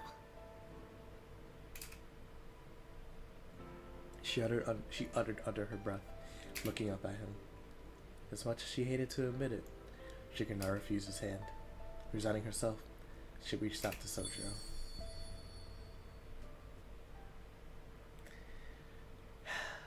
But her hand never reached his.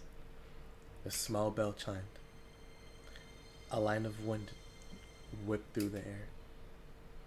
It cut through his waist like a guillotine.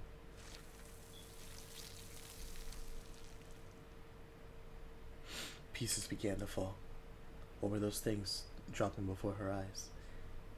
Akko could not remember who they belonged to.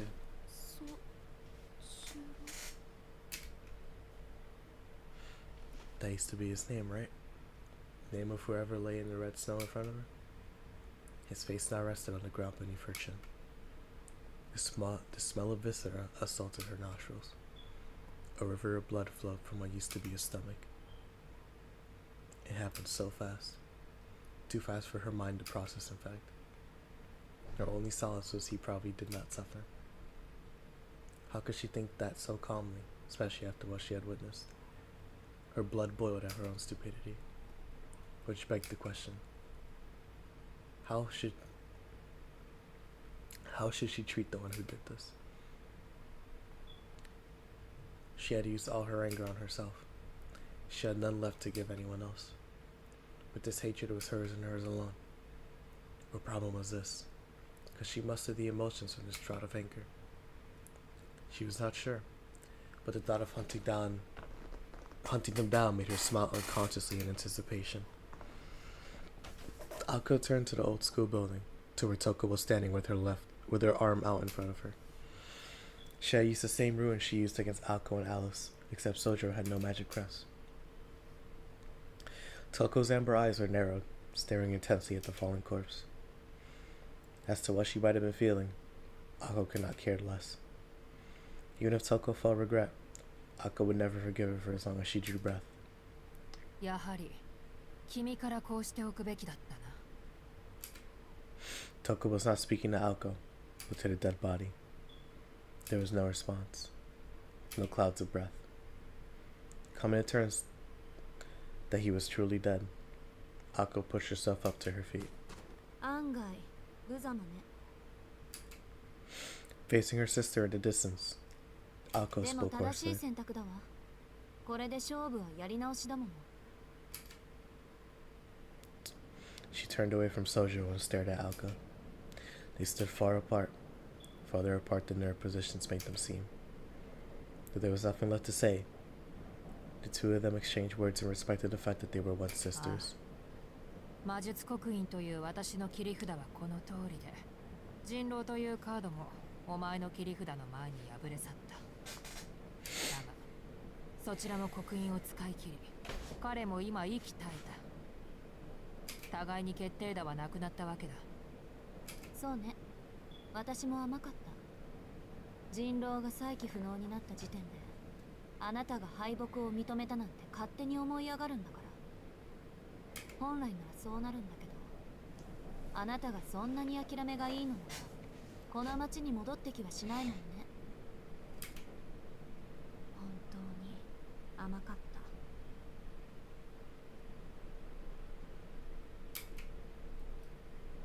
It was too clear to Toko that Alka was trying to suppress her emotions. Alka was right though. Her sister had counted on Beowulf to succeed. As mages, no matter what cards Alka or Alice had in their hands, they were helpless against the werewolf. But then, Souyjuro had showed up, and Toko couldn't win as long as he was around. Unfortunately, though he had stopped the werewolf, he had been offenseless against the mage. So she had to kill him. With Souyjuro out of the way, no one could hold Beo back. It would take time for him to recover, but as long as his wounds were only mental, that could be overcome. Alice and Alko could try to attack again before he recovered, but Alice was being kept in check by the poison, so Toko still had the advantage. Stalemate still. The battle would drag on. Unless Alko were to use it.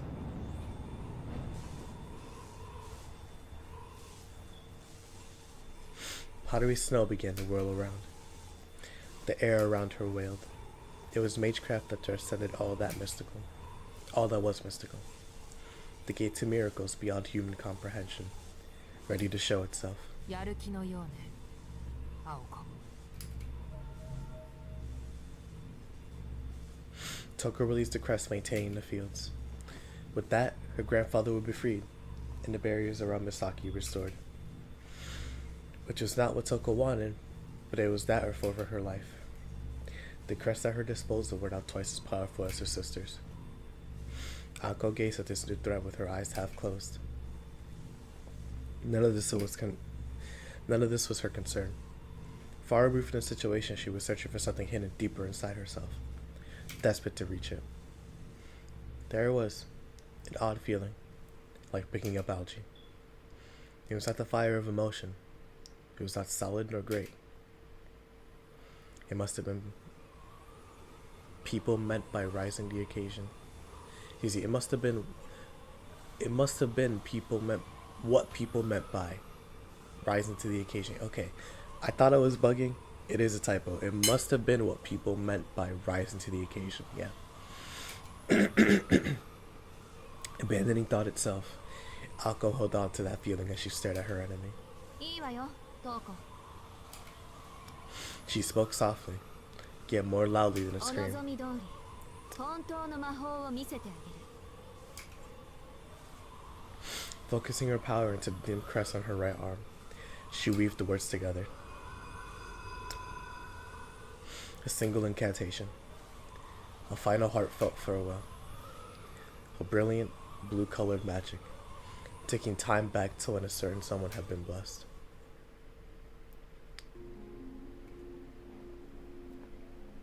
To put it simply, magecraft is human wisdom. It is the world as we know it. Magecraft is a singularity that exists beyond either of those. At the beginning, first change it all. Now, next the second recognized many. In answer, the third showed the future. Tethered, the fourth concealed itself. And the final fifth had long since lost its significance. Someone once said, had it only ended at the third. Magecraft is the study of history. Feats of our making, and life orbiting the planet. But true magic is the providence of a god beyond the heavens. Why do those who stand on earth extol the virtues of miracles beyond humankind and the planet? This is an undeniable sin. Magic was the enemy of humanity. That is why those who obtain a new magic are killed by the Red Shadow. 聞け、万物の霊長。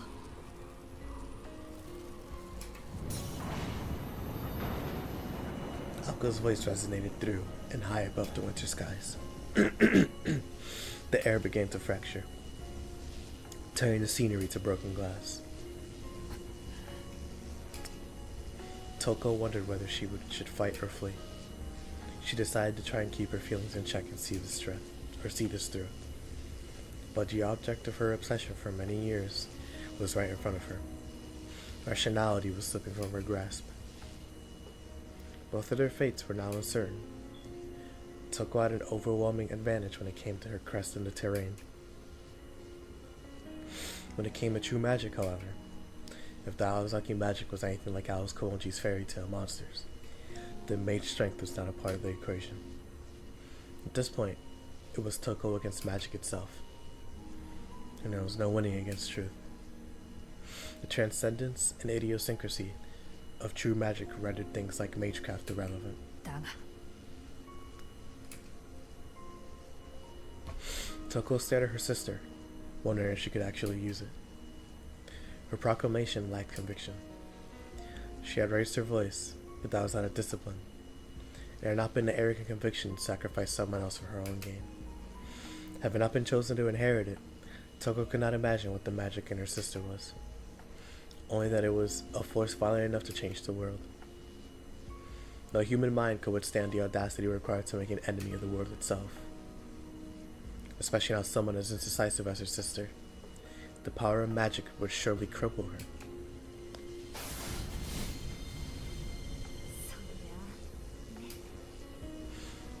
Feeling Toko's eyes on her, Akko doubted herself. She could not help but hesitate. Terror gripped her heart tighter. でも、だからって。 She could not run away forever. Her hesitation and terror meant she would never forgive herself for stopping now. Closing her eyes, she pushed herself into the final stage.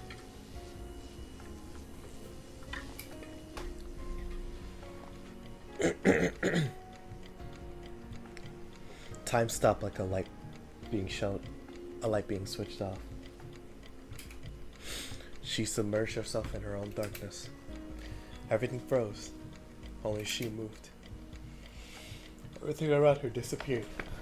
as she passed them over a stream of stars. And as soon as she did, she wanted to disappear into the empty, thoughtlessness place. She wanted to disappear into the empty, thoughtlessness place she arrived in without any answers. Not again. The red shadow will surely come this time. Suddenly, I saw a new memory, possibly because I used another to make the trade for. I heard a familiar yet new sound.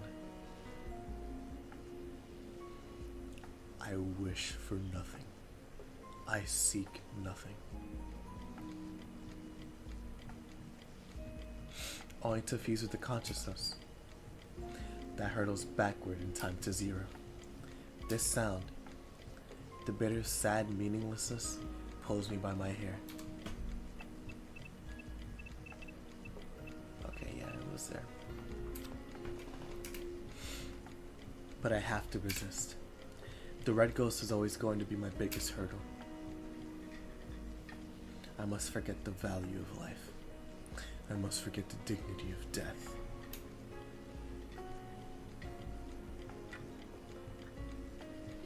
This sound persists. It's got nothing to do with this journey. It's just an external distraction. And yet I think I finally understand. I know what noise has been making me so uneasy.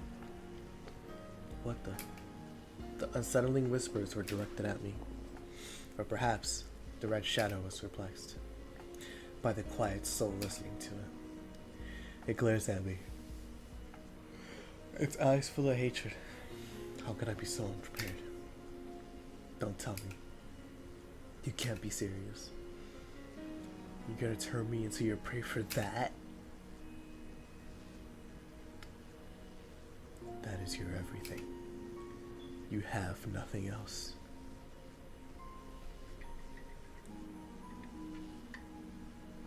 The effect of rewinding. The decision to never say never. His prime. His meaningless life. She negated it. She used her superior power to negate that sound, which was an absolute rule to him. Just brushed it aside like it was a compliment. The sound disappeared. A new one replaced it. I wish for nothing. I want nothing. A pure, obedient heart. Is that a typo?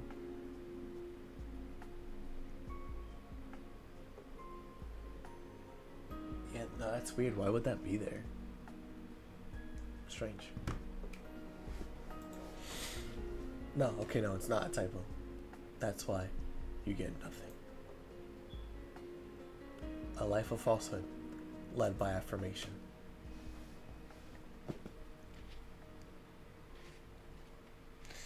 This is ridiculous.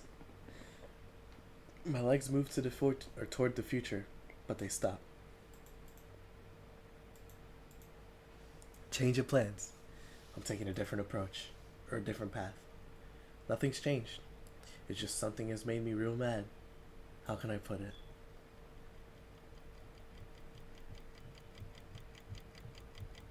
You call this the past, you idiot? Or, you call this the past, you idiot? If I don't complain about something to someone, I'll explode. Even if it's just a voice, or to who he hears it, or to he who hears it, or to the past, to the part of me who just stays quiet and watches, or to the one who did that to him. With no answer, I open my eyes. Alka released everything she had dragged up. As for what was there, or what she saw, she could not remember. All she held on to was the fury that burned in her heart. Pushed on by something she did not know what, she opened the door to magecraft, or to magic. The change was extraordinary. Beneath her, the snow vanished, replaced by a small patch of lush green grass. This girl had never existed under the frozen blanket, and had been rewritten into a new landscape. The very elements rejected her, as if the world itself was fighting back. The electrical discharge lashed at her body. This miracle threatened to destroy the world. The world had protected itself. It moved to expunge her.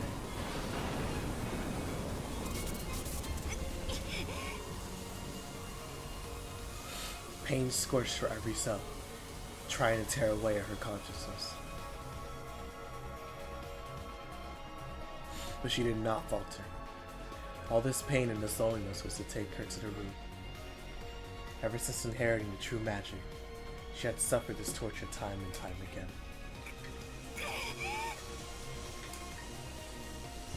She contended against the voiceless protests of the cosmos. The burden engulfed her retinas and nerves in flames.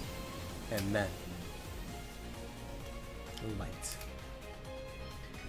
She finally understood. She remembers why she came back and why she wanted to scream.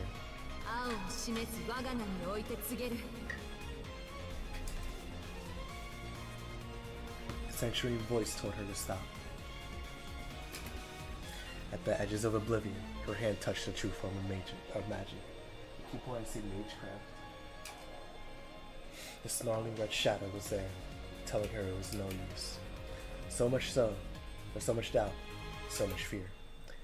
But such things being nothing to her. To me. I don't care about a magician's obligations of the destruction of mankind. I'm sick and tired of hearing about it. I only have one reason for doing anything right now. God, I can't believe I'm saying this out loud. I just want to save him.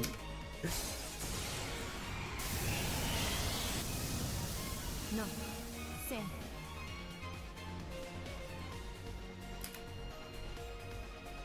A blue whirlwind whisked up around her. Casting aside her doubt and sorrow, the magician played her trick upon the world.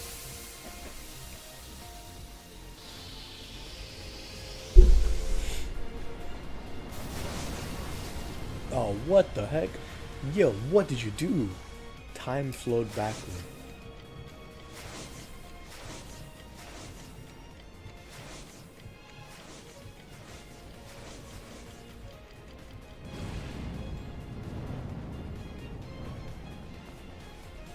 Oh, childhood memories were overwritten.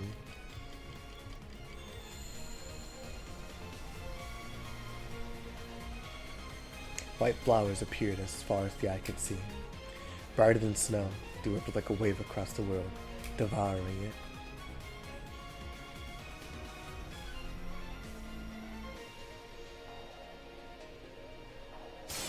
There she is. Fine. Timeless. Wow. Order has fallen to ruin. So, this is the Aoko Aozaki that I know. The one who wears jeans and has red hair. And blue eyes, I think. Yeah. In this time and place alone, the fifth magic made itself known.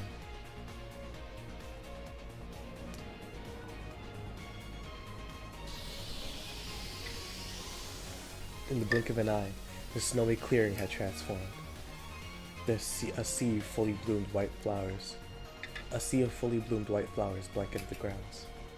Only the dilapidated school building and the bare winter tree signified this was the original world.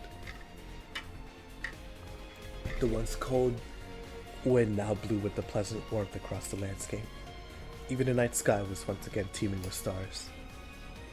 If one reached out, one could almost touch them. It was a mix of comfort and solitude, quiet enough to carry the sound of insects flying through the air. A scene far removed from the impurity and grief of humans. A world with nothing, yet one that needed nothing. It was his most precious memory. The winter tundra had changed into a spring meadow. Aoko's so-called true magic confused Toko. Sure, it was pleasing to the eye, but she wanted something else, or something less idyllic. Aoko's spell was clearly no small feat, but the surrounding mana had not changed. Better to be confused though, to deal with something like Alice Komoji's flat snark. The only changes seemed to be the flower field and Aoko's appearance. She seemed to have received some enhancement to her physical form, but it would never be enough to match Toko. 確かに魔法といえば魔法だが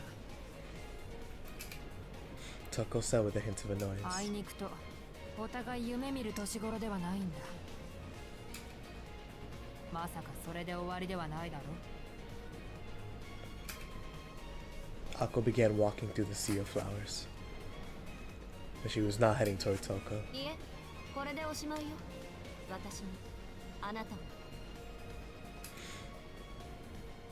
Ako's words sent a wave of unease through Toko. Her sister's voice seemed different somehow. It was mostly the same in pitch, so it had to be the tone. No, I was the same too. Something was off. Could it be? It was then Toko noticed something else that had changed. Not just Ako in the clearing. The severed body lying at Ako's feet. It was now whole.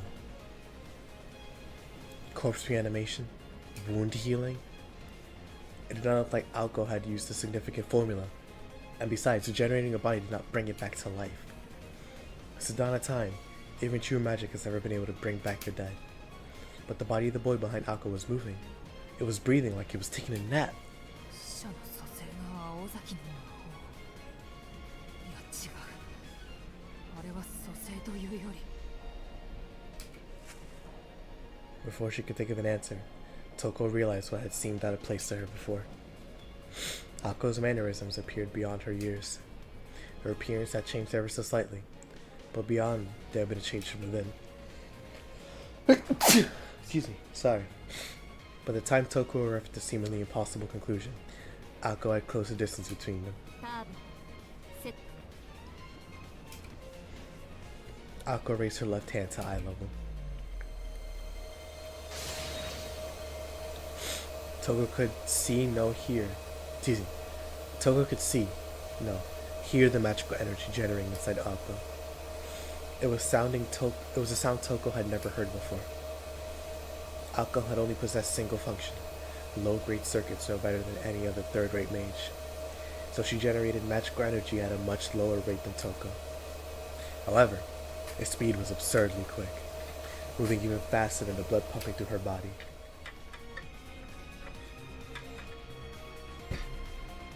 Magecraft could vibrate, but how in the hell were the activated magic circuits audible?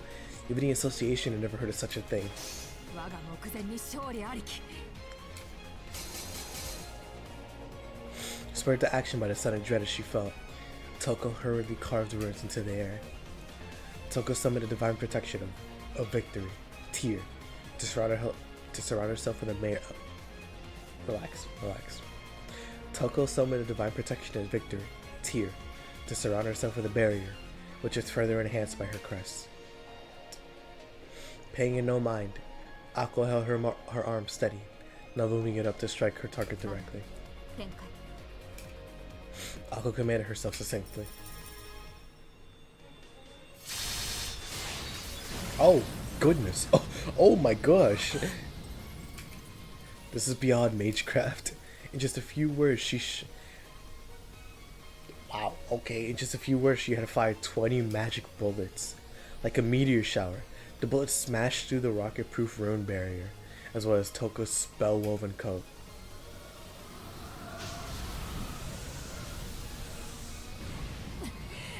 蒼天ではなく展開だと。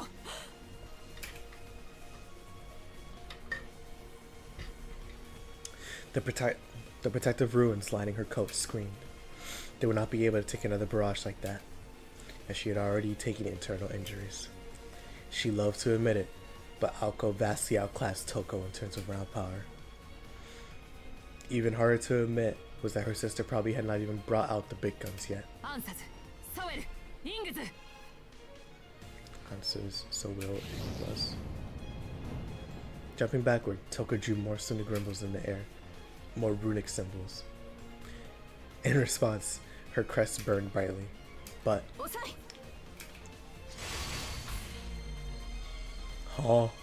with a single word, Ako nullified the runes, dissolving them before they could be given meaning. The power of Ako's words had surpassed the magical energy of Toko's rune magecraft. With the runes nullified, Ako continued advancing through the white flowers. From her calmness to the robust spinning of her magic circuits and her breathing, she was different. A woman with sublime self-control, a a trait only found in mages with a lifetime of combat experience. 時間か Given the evidence, that was the only destination for the Aosaki magic. Akko's magic circuits had not been amplified. That would have been impossible anyway. Like Toko, she would have had to externalize them, which would just increase the scope of her magical energy and techniques. By nature, the quality of a mage's magic circuits did not change. Balko was now clear superior mage to Toko.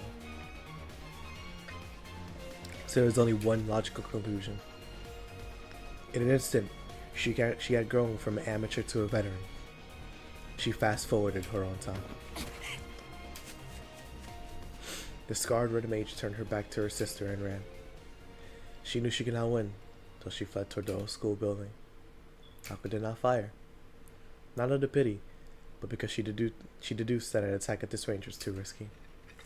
She went to chase after her sister, but stopped suddenly. A few words caught in her throat. She took a small breath. アリス、そいつお願い。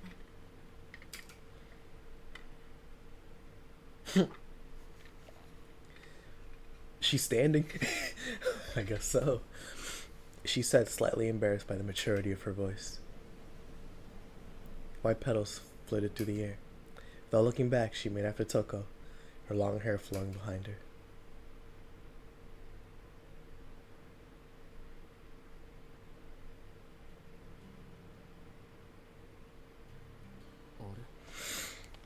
What time is it? Because at some point I do have to leave. Not yet. Okay, let me see if I can get through one more scenario. Oh, actually, no, it's 5:38. Let me see. How long has it been now? What time is it? Because at some point I do have to leave.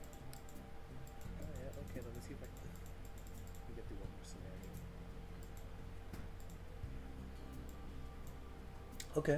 Okay, 2 hours. Man, I really want to continue, but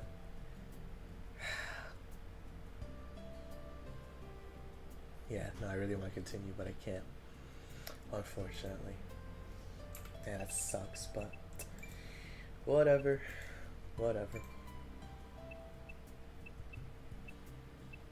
Got through a lot today. Significantly more than last stream.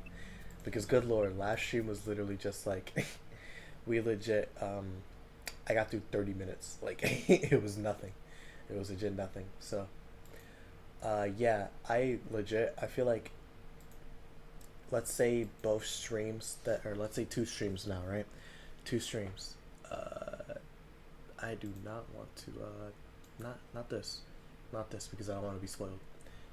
But yeah, let's say 2 streams, right? And they're both 2 hours.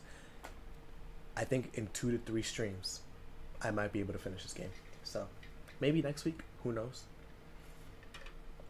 Videos might take a little bit of a backseat so I can finish this because I really want to. But that was really fun. I really enjoyed that story. That was crazy.